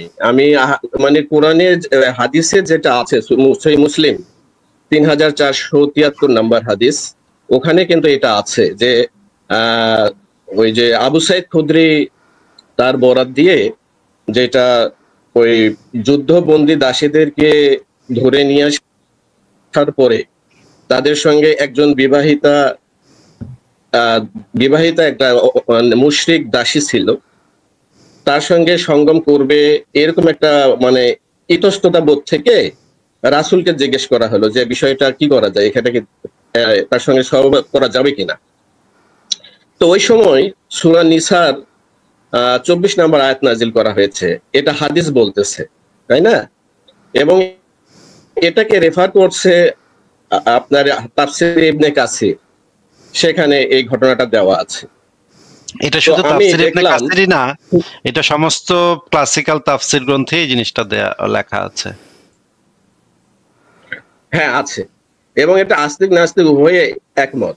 কিন্তু আমি কোরআনের সঙ্গে কোনো মিল পাচ্ছি না। কোরআনে কিন্তু সূরা নিসার 24 নম্বর আয়াতটা কিন্তু ওই মানে ওই হিসাবে নাজিল হয়নি, এটা সম্পূর্ণ আলাদা। আচ্ছা ঠিক আছে, আমরা দেখি আমরা কোরআনে মানে সূরা নিসার 24 নম্বর আয়াতটা আমরা একটু পরে দেখবো। তাহলে আমরা একটু সেগুলো একটু বের করি আগে। দেখি তো আমরা এখানে কোরআনে কি কি বলা আছে। ভাই সূরা মুমিনুনের 5 নম্বর এবং 6 নম্বর আয়াত দুটো একটু পড়ে শোনান তো ভাই আমাদেরকে। আব্দুল্লাহ ভাই কি লেখা সূরা মুমিনুনের 5টা আগে পড়েন। আচ্ছা, সূরা মুমিনুনের 5 নাম্বার তো আমি ঠিক আছে ওটা আমি পড়েছি। আপনি 24 নাম্বার আয়াতে এখন একটু পড়েন এখানে কি লেখা আছে সেটা একটু পড়েন। আচ্ছা, সূরা মুমিনুনের ওটা আমি পড়েছি। আচ্ছা আপনি যাচ্ছেন। আরে ভাই পড়েছেন তো, আমি জানি তো পড়েছেন। এবার এখন একটু পড়েন, এখানে যেটা লেখা আছে সেটা একটু পড়েন। আচ্ছা ওটা একটু কোথায় আপনি কি পাঠিয়েছেন? আচ্ছা আচ্ছা, এই যে স্ক্রিনে দিয়েছি দেখেন। হ্যাঁ, আপনি যদি আরেকটু বড় করেন, কারণ কি আমি মোবাইলে দেখতেছি তো। আচ্ছা, একটু 2 আঙ্গুল দিয়ে একটু টান দিলে দেখবেন আপনার মোবাইলের স্ক্রিনটা বড় হয়ে গেছে। আচ্ছা এবার পড়েন, বড় করেছি। হ্যাঁ হ্যাঁ, যারা নিজেদের যৌনাঙ্গকে সংরক্ষণ করে, হ্যাঁ যারা নিজেদের, এটা হচ্ছে 5 নম্বর আয়াত। এবার 6 নম্বরটা পড়েন। নিজেদের স্ত্রী ও মালিকানাভুক্ত দাসী ব্যতীত, কারণ এক্ষেত্রে তারা নিন্দা থেকে মুক্ত। নিজেদের পত্নী অথবা অধিকারভুক্ত দাসীগণ ব্যতীত, হ্যাঁ এতে তারা নিন্দনীয় হবে না। হ্যাঁ আমি বুঝেছি, কিন্তু আচ্ছা মা মালাকাতে আইমানুকুম, এখানে যুদ্ধবন্দী দাসীদের যে আরবি শব্দ করা হয়েছে মা মালাকাত আইমানুকুম, তাই না? এটাই তো, আমি কি ঠিক বলছি? হ্যাঁ বলেন, আপনি শেষ করেন কথা শেষ করেন। না, যুদ্ধবন্দীর আরবি শব্দ মা মালাকাত আইমানুকুম, ঠিক আছে আপনি বলুন তারপরে কথা কি আরবি শব্দ মা মালাকাত। এই মা মালাকাত, আচ্ছা আমি বলি, এই মা মালাকাত আইমানুকুম এটা কিন্তু কোন যুদ্ধবন্দীকে বোঝানো হয় নাই। এটা হচ্ছে কি, মা শব্দের অর্থটাই হচ্ছে যে বা যারা, মালাকাত শব্দের অর্থ হচ্ছে মালিকানাধীন, হ্যাঁ বা অধিকারভুক্ত। তার মানে আপনি বলতে চাচ্ছেন ইসলামে পিতা তার কন্যার সাথে করতে পারে নাকি? না না, আমি তো আমার বক্তব্যটা একটু শেষ করি, যেহেতু আমার অভিজ্ঞতা থেকে আমি বলতেছি এবং এটা আমি খুব ভালোভাবে জানার চেষ্টা করেছি, যেহেতু আমি নিজেকে একটা সত্যের একজন উপর দাঁড় একজন করাতে কন্যা কি পিতার অধিকারভুক্ত কিনা সেটা একটু যদি বলতেন। পিতা কন্যার অধিকারভুক্ত হবে না। এখন আমি কোরআন থেকেই বলতেছি, আমি কিন্তু হাদিসে যাচ্ছি না। কন্যা কি পিতার এখানে- অধিকারভুক্ত না? কন্যা কি পিতার অধিকারভুক্ত না? আপনি ভাই যে আব্দুল্লাহ যদি ভাই আপনি আপনি যেদিকে অধিকার- যাচ্ছেন সেখানে আরো বৃষ্টি অবস্থার দিকে যাচ্ছেন আপনি আরো এমন জায়গায় যাচ্ছেন, এমন চোরাবালিতে ঢুকতেছেন যে চোরাবালি আচ্ছা, থেকে আপনি নিজে আচ্ছা, বেরোতে পারবেন না। আসিফ আপনি ভাই, যে আচ্ছা, অধিকার না, আপনি না, যদি না, এখানে অধিকারভুক্ত অনুবাদ করেন তাহলে সেই জিনিসটা কন্যাও অধিকারভুক্তের ভিতরে চলে আসে, কারণ ইসলামী হুকুমতে একজন পিতা তার কন্যা হচ্ছে পিতার অধিকারভুক্ত, মানে ক্ষমতার ভিতরে সে সর্বোচ্চ ক্ষমতা রাখে তার কন্যার ব্যাপারে। একজন পিতা যতদিন পর্যন্ত অপ্রাপ্ত বয়স্ক থাকে, একটা কন্যা যতদিন পর্যন্ত অপ্রাপ্ত বয়স্কা থাকে, পিতা তার উপরে সর্বোচ্চ ক্ষমতাবান। এইটা ইসলামী হুকুমত। আপনি যদি সেই অধিক অনুবাদে যান তাহলে অবস্থাটা মারাত্মক রকমের নোংরামিতে পরিণত হয়। আমাদের সাথে মুফতি ইমরান বিন বশির ভাই আছেন। মুফতি ইমরান বিন বশির ভাই, আপনি কি এই বিষয়ে কিছু বলবেন যে এই শব্দটা দ্বারা কি আমি বোঝানো হয়? একটু ওনার সঙ্গে একটু কথা বলতে চাই। হ্যাঁ বলেন। জি ভাই, আপনি ইল্লা মা মালাকাত আইমানুকুম, মা মালাকাত আইমানুকুমের একদম শাব্দিক তর্জমাটা একটু বলুন তো, মানে আপনি আচ্ছা, কেন অন্যদিকে নিচ্ছেন আমি বুঝতে পারছি না। এটা আচ্ছা, এখানে তো বললাম যে মা শব্দের অর্থ হচ্ছে যে বা যারা, মালাকাত অর্থ হচ্ছে অধিকারভুক্ত বা মালিকানাধীন। হ্যাঁ, এবং আইমান অর্থ হচ্ছে যে অঙ্গীকার করা, বা আইমানুকুম মানে তোমাদের অঙ্গীকার। হ্যাঁ, না এখানে সরি, কোথায় শুনেছেন আপনি আইমানুকুমের অর্থ? কোথায় জেনেছেন আপনি আইমানুকুম অর্থ কি? আইমানুকুম অর্থ আপনি সূরা নিসার 33 নম্বর আয়াত বাইর করুন। ডান হাত আইমান মানে ইয়ামিন, আইমান ডান হাত, না, আইমান মানে ডান হাত না, ইয়ামিন মানে ডান হাত, মানে শক্তি বলে। হ্যাঁ, ইয়ামিনের বহুবচন। আমি বলি, না, আইমান শব্দটা আসছে ঈমান শব্দ থেকে। আইমান, সরি আবার আইমান শব্দটি আসছে ঈমান শব্দ থেকে। ঈমান অর্থ হচ্ছে, যেমন মনে করেন আপনাকে যে সৃষ্টিকর্তাই আপনাকে আমাকে বলতে দেন ভাই, হ্যাঁ, সৃষ্টিকর্তা মানে তার কোনো শরীক নেই, এবং এই বিষয়টাতে একটা প্রতিজ্ঞাবদ্ধ হওয়া বা দৃঢ় প্রত্যয় ব্যক্ত করা, এটা এই যে ঈমান, এই ঈমান থেকে আসছে আইমান, যেটার অর্থ হচ্ছে অঙ্গীকার করা বা শপথ করা। বুঝতে পারছেন? এটার যদি আপনি প্রমাণ চান, কোনো আরবি লুগাত আছে, অভিধান আছে? আছে। খুলুন তাহলে, আমাকে একটু দেখান। আপনি সূরা নিসার 33 নম্বর আয়াতে আসেন। আরে ভাই, 33 না, এটা যতগুলো সূরাতেই আছে একই শব্দ আছে, ইল্লা মা মালাকাত আইমানুকুম। আইমান শব্দের অর্থ যে কি হয় এটা ভালো করে জানা আছে। এখন আপনি যে ভিন্ন একটা অর্থ করছেন, এই ভিন্ন অর্থের মানে আমি অভিধান থেকে দেখতে চাই কোন ওইটার একটা অর্থ হয়। শুনেন, অনেক শব্দের অর্থ, অনেক শব্দের নানা রকম অর্থ হয়। তো পূর্বাপর সিয়াক ও সবক থেকে এটা আমাদের অর্থটা, মানে এখানে কোনটা উদ্দেশ্য হবে সেটা বুঝতে হয়। তারপরে দেখতে হয় যে এই প্রসঙ্গে কোনো হাদিস আছে কিনা, রাসূলের কোনো আমল আছে কিনা, সেটা দেখতে হয়। ঠিক আছে? না, হাদিসগুলো তো কোরআনের বিরুদ্ধে যাচ্ছে। আব্দুল্লাহ ভাই এক সেকেন্ড, আমরা কি একটু যেহেতু মুফতি ইমরান ভাই, যেহেতু উনি একজন মুফতি, উনি নিশ্চয়ই এই বিষয়ে ভালো বোঝেন, ভালো জানার কথা। তারপরে আমরা একটু শিওর হয়ে নেই, চ্যাট জিপিটি কে যদি আমরা এই জিনিসটা একটু জিজ্ঞেস করি, তাহলে একটু দেখেন তো। এখানে আমি লিখলাম যে ভাই আব্দুল্লাহ ভাই, আপনি কি একটু পড়ে শোনাবেন আমি কি লিখেছি? ভাই আমি তো আমার আপনার ব্যক্তিগত বক্তব্যটা পড়ে শুনি, আগে চ্যাট জিপিটি কে যেটা জিজ্ঞেস করলাম সেটা একটু পড়ে শোনান, জাস্ট পড়ে শোনান এখানে কি লিখেছি আমি আর কি উত্তর দিয়েছে সে। আচ্ছা, এখানে পড়ে শোনাচ্ছি। মা মালাকাত আইমানুকুম এর আইমান কি ঈমান থেকে এসেছে নাকি এর অর্থ ডান হাতের অধিকারী? হ্যাঁ, শব্দটি ঈমান বা ঈমান বিশ্বাস থেকে আসেনি, বরং আইমান বাক্যে যে মা মালাকাত আইমানুকুম থেকে, যার অর্থ ডান ডান হাত বা ডান দিক, হ্যাঁ, ইয়ামিন, এটি এসেছে শাব্দিকভাবে ডান হাত বোঝালেও আরবি ভাষায় প্রায় মালিকানা বা এর বহু বচন আর ইয়ামিন হলো, হ্যাঁ ইয়ামিন হলো আইমান। এখানে এর আক্ষরিক অর্থ দ্বারাই মা মালাকাত আইমান, ক্ষমতার প্রতীক হিসেবে ব্যবহৃত হয়। আপনি এটা যেটা লিখেছেন না, আর এটা আপনার ব্যক্তিগত বিষয়, এটা কিন্তু আমি যেটা কোরআনে পেয়েছি। না আমি আমার ব্যক্তিগত বিষয়টা তো আমি বলছি না ভাই, আমি এই জন্য চ্যাট জিপিটি কে জিজ্ঞেস করেছি যে এই মা মালাকাত আইমানুকুম, এখানে আইমানটা কি ইমান থেকে এসেছে নাকি এর অর্থটা ডান হাতের অধিকারী।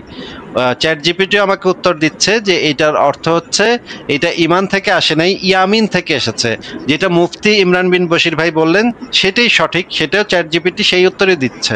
এন্ড আপনি যে বললেন যে এটা দ্বারা ইমান বোঝায়, এইটা আপনি কোথায় পেয়েছেন সেটার একটু রেফারেন্সটা একটু দেন। মানে ইমান থেকে এসেছে শব্দটা।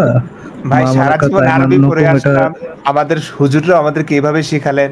আমরা শত না হলেও একাধিক অভিধান থেকে অর্থ শুনেছি, তাফসির পড়েছি, আরবি ভাষা জানি।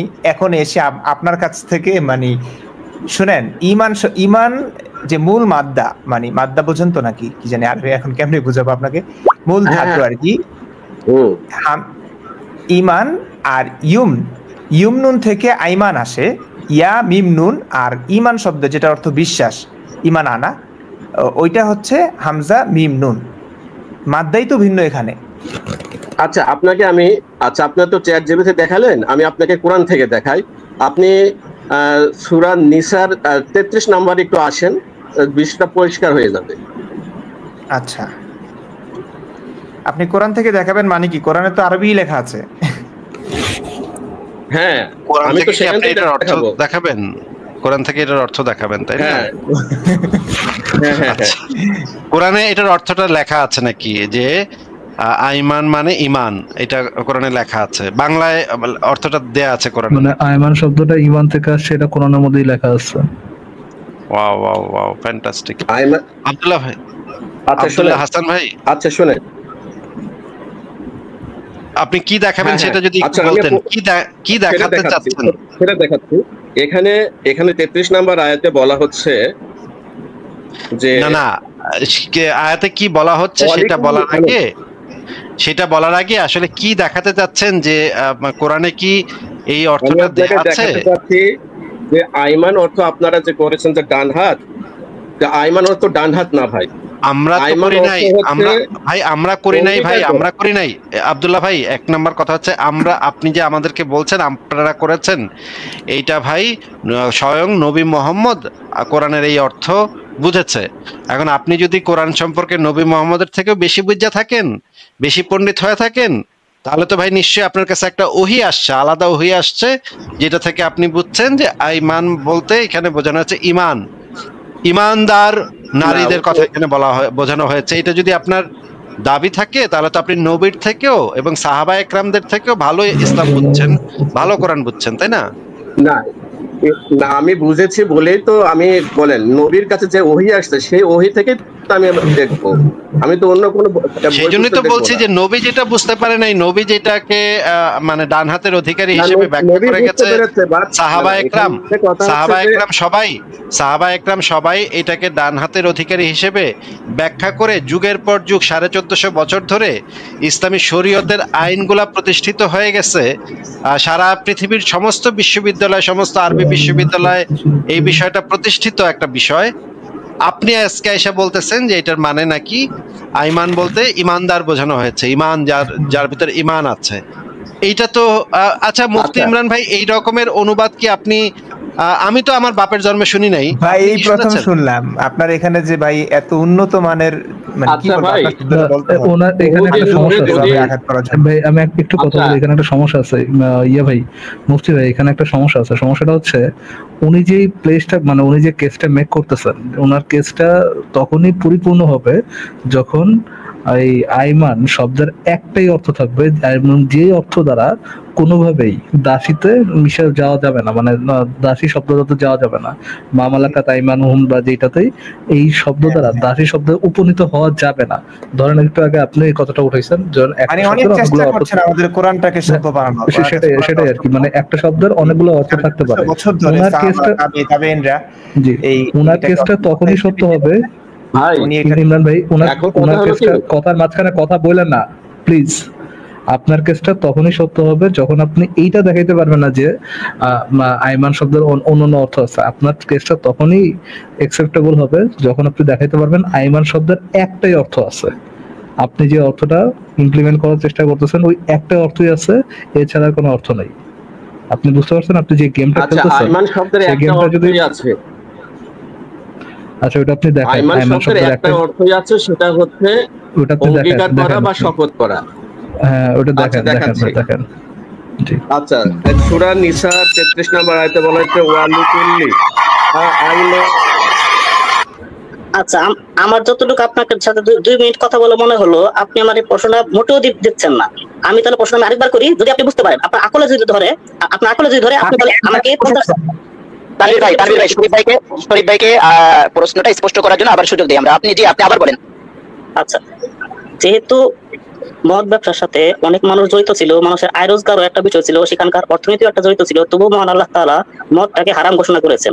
কিন্তু মালাকাত যেটা আছে সেখানটাতে মানুষের অধিকারটা সংরক্ষিত হয় না। একজন মানুষ কখনোই স্বাধীনভাবে কারো অধীনস্থ অবস্থায় স্বাধীন জীবনযাপন করতে পারে না। তাহলে আপনার কাছে কেন মনে হচ্ছে না যে দাস প্রথাটা ইসলামে নিষিদ্ধ করা হলে মুমিন ভাইদের জন্য নাস্তিকদেরকে জবাব দিতে সুবিধা হতো? আচ্ছা ঠিক আছে, আপনার প্রশ্ন হচ্ছে দাসপ্রথা নিয়ে। এখন মদের থেকে দাসপ্রথায় চলে আসছে, এবার দাসপ্রথাটা জবাবটা দিই। আপনি কোরআন হাদিস কোন জায়গায় একজন মুসলিমকে দাস বলা হয়েছে? আমি দাস শব্দ ইউজ করিনি, মালাকাত শব্দ ইউজ করেছি। যে আপনি আবার মিথ্যাচার করছেন ভাই, আপনি আবার মিথ্যাচার করছেন। আপনি এইমাত্র দাস কথাটা বলে আবার বলছেন দাস কথাটা বলেন। আপনি তো এইমাত্র দাস কথাটা বলেন ভাই, আপনি দাস কথা বলতেছেন আবার বলতেছেন মালাকাত শব্দের অর্থ তো দাস না। হ্যাঁ রহমানি ভাই, আপনার মিউটে আছে। মালাকাত শব্দের অর্থ দাস, এটা কোন ডিকশনারিতে পাইছেন আমার বলেন তো? জি তানভীর ভাই, আমি একটু শরীফ ভাইকে বলি যে মালাকাত শব্দের অর্থটা দাস দাসী, এটাই বোঝায়। বুঝেছেন প্রিয় ভাই শরীফ ভাই? মালাকাত শব্দের অর্থ আরবি শব্দ, তার হচ্ছে অধীনস্থ। অধীনস্থ মানেই হচ্ছে হলো এখানে মালাকাত শব্দটা বিশেষ করে দাস দাসী বোঝানোর জন্যই মালাকাত শব্দটা এখানে ব্যবহার হয়। যে তানভীর ভাই, আমি একটু শরীফ ভাইকে বলি যে মালাকাত শব্দের অর্থটা দাস দাসী, এটাই বোঝায়। বুঝেছেন প্রিয় ভাই শরীফ ভাই? মালাকাত শব্দের অর্থ আরবি শব্দ, তার হচ্ছে অধীনস্থ। অধীনস্থ মানেই হচ্ছে হলো এখানে মালাকাত শব্দটা বিশেষ করে দাস দাসী বোঝানোর জন্যই মালাকাত শব্দটা এখানে ব্যবহার হয়। আমার মনে হয় বিষয়টা বুঝতে পেরেছেন। সুতরাং মালাকাত শব্দ আর দাস দাসী এটা আহামরি কোনো পার্থক্য নেই। আরবি শব্দ হচ্ছে মালাকাত আর দাস দাসী হচ্ছে বাংলা। জানি তানভীর ভাই পেঁচায়।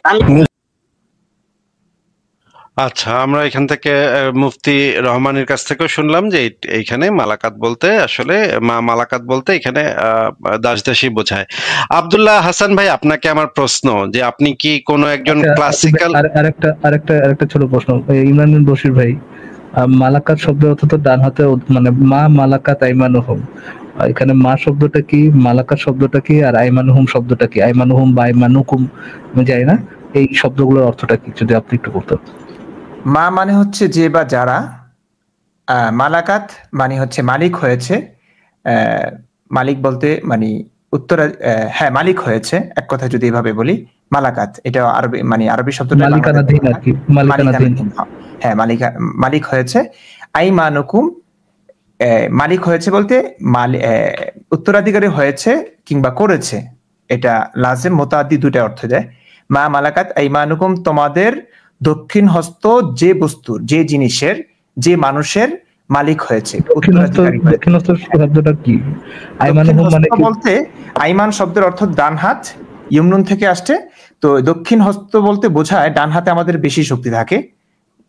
যারা মানে ব্যতিক্রম কিছু হয়, যারা বাম হাতি হয়, তো সাধারণত ডান হাতে শক্তি বেশি থাকে।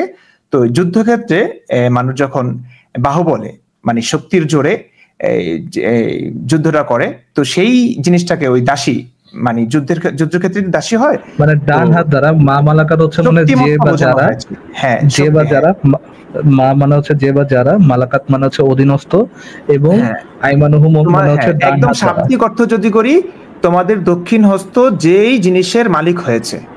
দক্ষিণ হস্তের মালিক হয়েছে, মা মানে হচ্ছে যে বা যারা মালিক, দক্ষিণ হস্তের মালিক না, দক্ষিণ হস্ত যা অর্জন করেছে, অর্থাৎ দক্ষিণ হস্ত যা অর্জন করেছে। বলে ঠিক আছে, হ্যাঁ, যে নারীদের আমি একটু বলি। তার মানে আমি যতদূর বুঝলাম, মা মানে হচ্ছে যে বা যারা, মালাকাত মানে হচ্ছে অধীনস্থ, এবং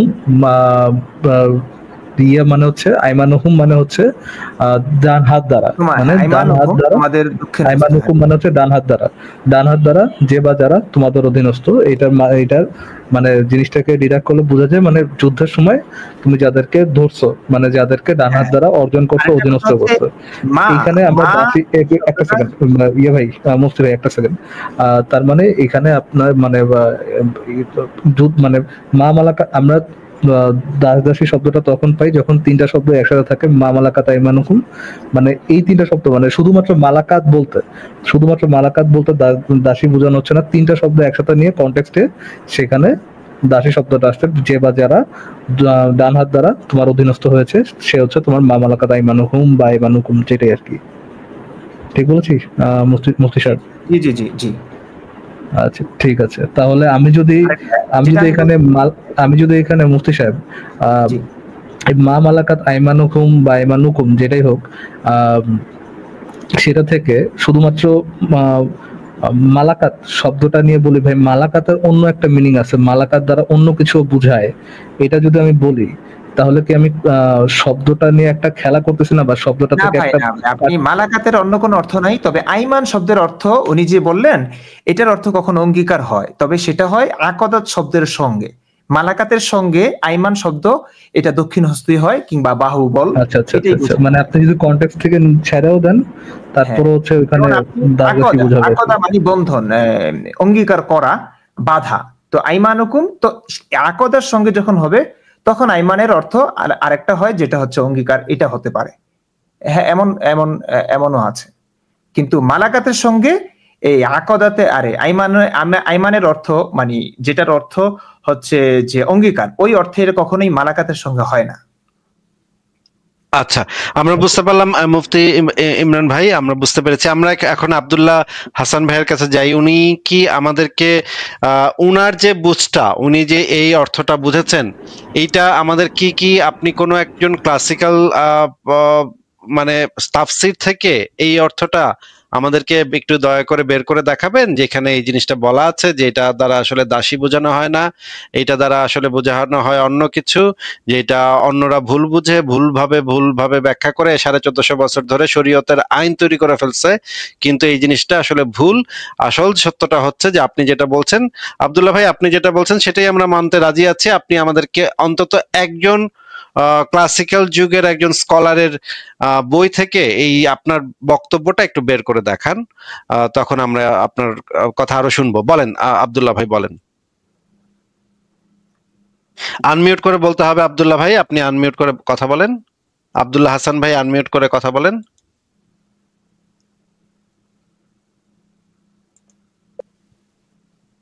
আব্দুল্লাহ ভাই, আপনাকে আমি আনমিউট করে দিচ্ছি। আচ্ছা, হ্যাঁ শোনা যাচ্ছে, বলেন এবার।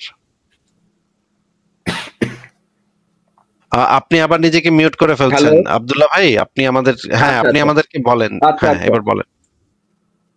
আপনি ক্লাসিক্যাল বললেন তো আমি ক্লাসিক্যাল বই থেকে, ক্লাসিক্যাল কিতাব থেকেই দেখাবো যেটা সৃষ্টিকর্তা নাযিল করেছেন। আপনি আপনাকে কি চেয়েছি একটু শুনে তারপরে সেটার উত্তরটা দেন। আপনার যদি কাছে না থাকে তাহলে যদি আপনার কাছে না থাকে আপনি বলবেন যে এই জিনিসটা আমার কাছে নাই। আপনাকে আমি যে জিনিসটা চেয়েছি সেটা একটু শোনেন আগে মনোযোগ দিয়ে, তারপর উত্তর দিয়েন, ঠিক আছে? কোনো একজন ক্লাসিক্যাল যুগের তাফসির কারকের তাফসির থেকে আপনি আমাদেরকে এটা বের করে দেখান যে এইটা দ্বারা দাসী বোঝানো হয় না, অন্য কিছু বোঝানো হয়। একটা তাফসির দেখালে হবে ক্লাসিক্যাল যুগের, যে কোনো একটা, মানে মনে করেন তাবারি থেকে দেখাতে পারেন, তারপর কুরতুবি থেকে দেখাতে পারেন, ইবনে কাসির থেকে দেখাতে পারেন, আপনার যেটা ইচ্ছা সেটা দেখান। আপনি মানে একটু প্রাচীন যুগের তাফসির গুলা থেকে দেখান, যে কোনো একটা। আচ্ছা, তাহলে আমি তাফসিরে ইবনে কাসির থেকেই দেখাই। হ্যাঁ, তাফসির ইবনে কাসিরে আমরা তাহলে 24 নম্বর আয়াত, সূরা নিসার 24 নম্বর আয়াতে যাই। সূরা নিসার 24 নম্বর আয়াতে, হ্যাঁ, এখানে তাফসিরে ইবনে কাসিরে বলা হয়েছে যে এখানে দুইটা এখানে যে রাবি আছে, একটু পৃষ্ঠা নাম্বারটা বলেন যে কোন জায়গাটাতে লেখা আছে, একটু পৃষ্ঠা নাম্বারটা বলেন যে তাফসীর ইবনে কাসিরের কোন পৃষ্ঠাতে, কোন খণ্ডের কোন পৃষ্ঠাতে এই জিনিসটা বলা আছে। আমি একটু বের করছি তাফসীর ইবনে কাসির, আপনি মুখে বললে তো হবে না ভাই, আমরা একটু বের করে দেখবো যে এইটা দ্বারা আসলে দাসী বোঝানো হয় না। এটা আপনি কোনটা বের করবেন মনে আছে তো? আমি মনে করে, আচ্ছা আমি আপনাকে পুরো ডিটেইলসটাই দেব। দেখাবেন আপাতত পুরা ডিটেইলস যখন আমার লাগবে তখন আমি আপনাকে বলবো, তখন আপনি দিয়েন। আপাতত আমরা যে জিনিসটা দেখতে চাচ্ছি আব্দুল্লাহ ভাই, আপাতত যে জিনিসটা দেখতে চাচ্ছি যে এখানে মা মালাকাত আইমানুকুম এইটার অর্থ মোটেও দাসী না, এইটুকের শুধুমাত্র এইটুকের রেফারেন্সটা আপাতত দেখতে চাচ্ছি। যখন আমার দরকার হবে আমি অবশ্যই আপনাকে ফোন করে বলবো যে আব্দুল্লাহ ভাই পুরাটা আমাদেরকে একটু দিয়ে দেন তো ভাই, তখন আপনি আমাদেরকে পুরাটা দিয়ে দিতে পারবেন, অসুবিধা নেই, আমরা তখন আপনার কাছ থেকে জানবো পুরাটা। আপাতত আমরা যেটা জানতে চাচ্ছি তাফসীর ইবনে কাসির থেকে আপনি আমাদেরকে শুধুমাত্র এইটুকু বের করে দেখান যে এইটা দ্বারা দাসী বুঝায় না। বলেন কত নম্বর খণ্ডে কত নম্বর পৃষ্ঠাতে বলেন। হ্যাঁ, এটা হচ্ছে আপনার তাফসীরে ইবনে কাসির 3য় খণ্ড ইসলামী ফাউন্ডেশন।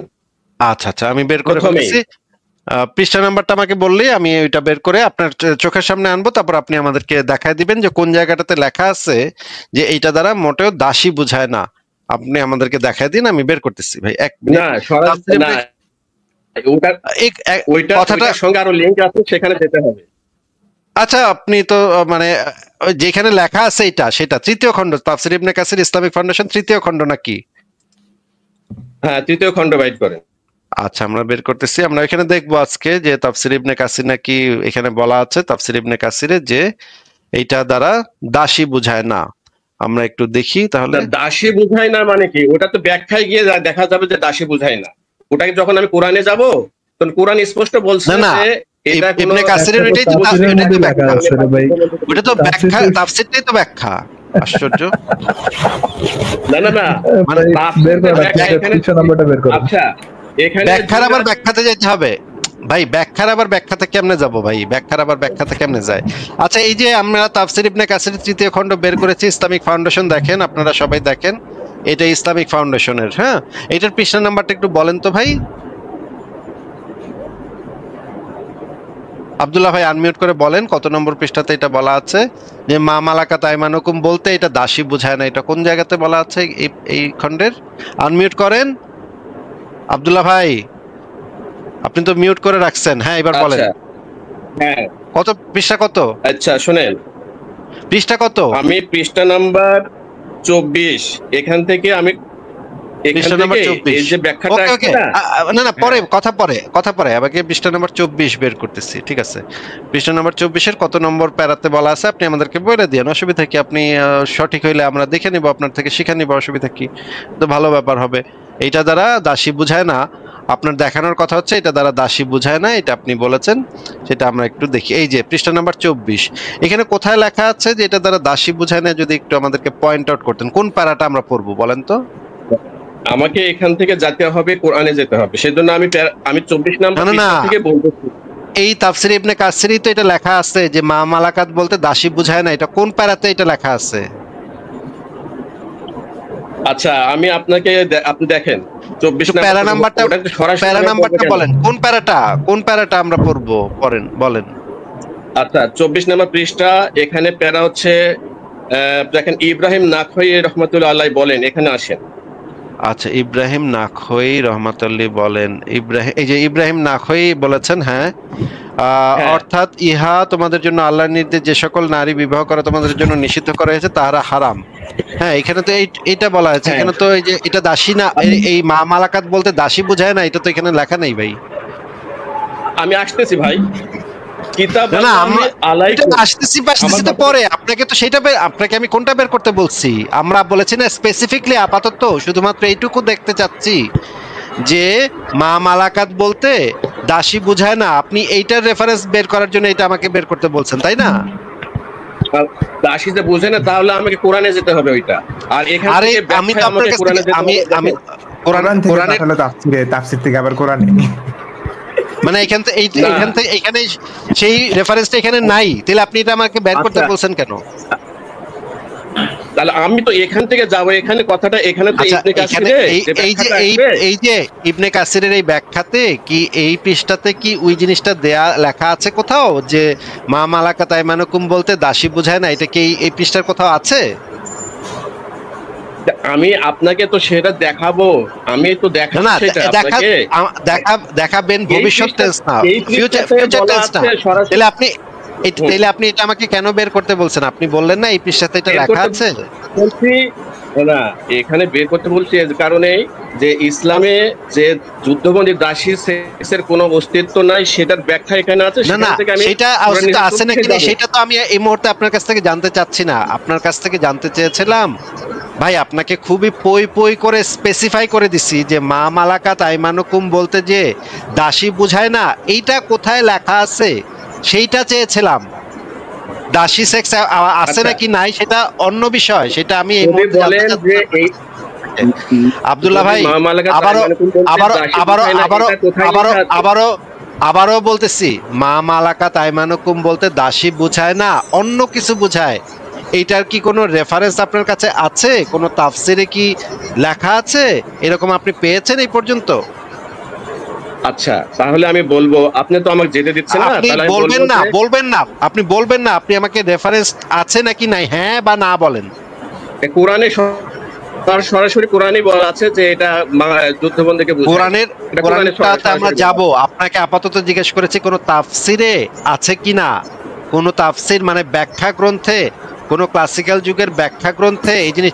কোরআনে থাকলে তো ব্যাখ্যাতে অবশ্যই থাকবে, সেটা তো আরো ভালোভাবে থাকবে, তাই না? কোরআনে আপনি বলতেছেন কোরআনে আছে, কোরআনে আমরা মেনে নিলাম আপনার কথা, কোরআনেই আছে, তাহলে তো ব্যাখ্যা গ্রন্থে আরো ভালোভাবে বিস্তারিতভাবে থাকবে। কারণ কোরআনেই যদি থাকে তাহলে তো ব্যাখ্যাতে আরো ডিটেইলসে থাকার কথা। তাহলে আপনি আমাদেরকে তাফসির গ্রন্থ থেকে বের করে দেখাতে পারবেন? নেটের সমস্যা হচ্ছে এখন, তো নেটে একটু সমস্যা হওয়ারই কথা, এটা স্বাভাবিক। কি খেয়ে আসছে, কেমনে যে সহ্য করেন ভাই আসিফ ভাই আপনি? না রে ভাই আব্দুল্লাহ ভাই, মানে বাটপারি আর কত করবেন আব্দুল্লাহ ভাই? বাটপারি আর কত করবেন বলেন তো? মানে এই বাটপারি করতে কি আপনাদের একটু লজ্জা লাগে না? আপনাদের একটু লজ্জা করে না ভাই? অবাক লাগে, এমন কেন করে? মানে ইচ্ছে করেই করে নাকি? সেই শুরুতেই মিথ্যা কথা বলে যে ভাই আমি কিন্তু আহলে কোরআন না। হ্যালো, শুরুতেই মিথ্যা কথা বলে। ভাই শুনতে পাচ্ছেন? হ্যালো, শুনতে পাচ্ছি। আপনাকে জিজ্ঞেস করেছি বাটপারি কইরা আর কতদিন ভাই? ভাই বাটপারি আমরা করি না। একটা এই যে বিষয়টা নিয়ে মানে 1400 বছর ধরে না, এটা পরবর্তীতে ঢোকানো হয়েছে হাদিসে, যে যুদ্ধবন্দীর কথাটা, এটা কিন্তু কোরআনে নেই এবং এটা হাদিসে আগে ছিল না, এটা পরবর্তীতে ঢোকানো হয়েছে। আমি প্রমাণ দিচ্ছি ভাই, আপনারা প্রমাণে যান। আল্লাহ পাক কোরআন নাযিল করেছেন, কোনো তাফসীর নাযিল করেন নাই। কোরআনে তো সরাসরি কথাগুলো বলা আছে। ভাই আপনি আরবিতে বলুন কথা, একটু আরবিতে কথা বলেন তো মুফতি ইমরান ভাইয়ের সাথে। কোরআন আরবিতে নাযিল হয়েছে, আপনি বাংলা কেন কথা বলছেন? আপনি বাংলাতে কি বুঝাবেন? তাফসীর তো বাংলাতে, তাফসীর দরকার নেই আপনার। ইমরান ভাই আপনি একটু আরবিতে কথা স্টার্ট করেন তো ওনার সাথে, একটু দেখি আমরা উনি আরবি কতদূর যেতে পারে। শুনেন, ওরকম আরবিতে স্টার্ট করার কথা বহু আছে যারা ইসলামের জন্য খাদিম হিসেবে কাজ করতেছে, মুফতি ইমরান ভাই বশিরের জন্য। তো এখন ওটা বলে লাভ নাই। এখন আব্দুল্লাহ ভাই, আব্দুল হাসান ভাই, মুফতি ইমরান ভাইয়ের সাথে আপনি একটু আরবি ভাষায় কথা বলেন, একটু বাকচিত করেন, আমরা একটু শুনি। আমি শোনেন, ভাষা এটা ওই যাদের সৌদি আরবে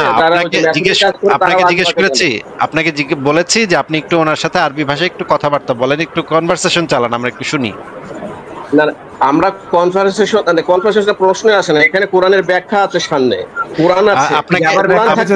আবার ব্যাখ্যাতে চলে গেল। আচ্ছা শোনেন, আমাকে কথা বলতে দেন, না হলে কিন্তু জিনিসটা আপনি কি একটু আরবি ভাষায় ওনার সাথে কথা বলতে পারবেন? একটু ওনার আজকে দিনটা কেমন হয়েছে, আপনার দিনটা কেমন গেছে, একটু আরবি ভাষায় বলেন তো ওনাকে, মুফতি ইমরান ভাইকে বলেন তো।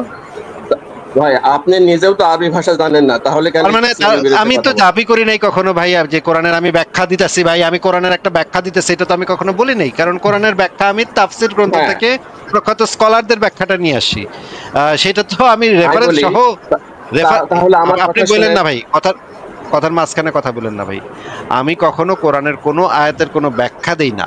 আমি প্রখ্যাত যে ব্যাখ্যাকারকরা আছে সারা পৃথিবীতে, বড় বড় বিশ্ববিদ্যালয়ে যেই ব্যাখ্যা গ্রন্থগুলাকে টেক্সট বুক হিসেবে পড়ানো হয় সেই বইগুলা আমি নিয়ে এসে সেই বইগুলা থেকে দেখাই। আমি এখন পর্যন্ত কোরআনের একটা শব্দের কোনো একটা নিজস্ব ব্যাখ্যাও দেইনি। আমার নিজস্ব কোনো ব্যাখ্যা আমি কোরআনের উপর চালাই না, কারণ আমি আমার সীমাবদ্ধতা জানি যে আরবি ভাষা সম্পর্কে আমার আইডিয়া অতি সামান্য, অতি কম। আমার পক্ষে সম্ভবই না আরবি ভাষার কোনো একটা জিনিসের কোনো ব্যাখ্যা বিশ্লেষণ এগুলো করা আমার পক্ষে কখনো সম্ভবই না। আপনি কোরআনের কোনো একটা আয়াতের যেহেতু ব্যাখ্যা করতেছেন যেটা আমাদের ক্লাসিক্যাল যুগের তাফসিরগুলোর সাথে কোনোটাই মিলতেছে না, এই কারণে আপনি একটা নলেজ ক্লেম করতেছেন যে হাদিস টাদিস সব পরে বানানো হয়েছে, বুখারি টুখারি সব ভুয়া কথা লিখছে, এরা সব বাটপার। আপনি হইতেছেন সহি ইসলামটা, কোরআনের সত্যিকারের অর্থটা আপনি বুঝতে পারছেন। এইটার দায় সেহেতু আপনার উপরে বর্তায় যে আপনি আরবি ভাষাতে কতটুকু অভিজ্ঞ সেটা আমরা একটু দেখতে চাই। এই কারণে আপনাকে বলেছি মুফতি ইমরান ভাইয়ের সাথে আজকে আপনি কি দিয়ে খাইছেন, দুপুরে কি দিয়ে খাইছেন, এটা একটু আরবি ভাষায় বলেন ভাই, দেখি আমরা। আচ্ছা, আমি তাহলে শুনেন, তার মানে আপনারা চাচ্ছেন ওকে আপনি বলবেন না, ঠিক আছে ঠিক আছে, তাহলে আপনাকে তাহলে বিদায় জানাচ্ছি ভাই, আর টাইম দিব না ভাই, বাটপারি করতেছেন মানে আমি বলতাম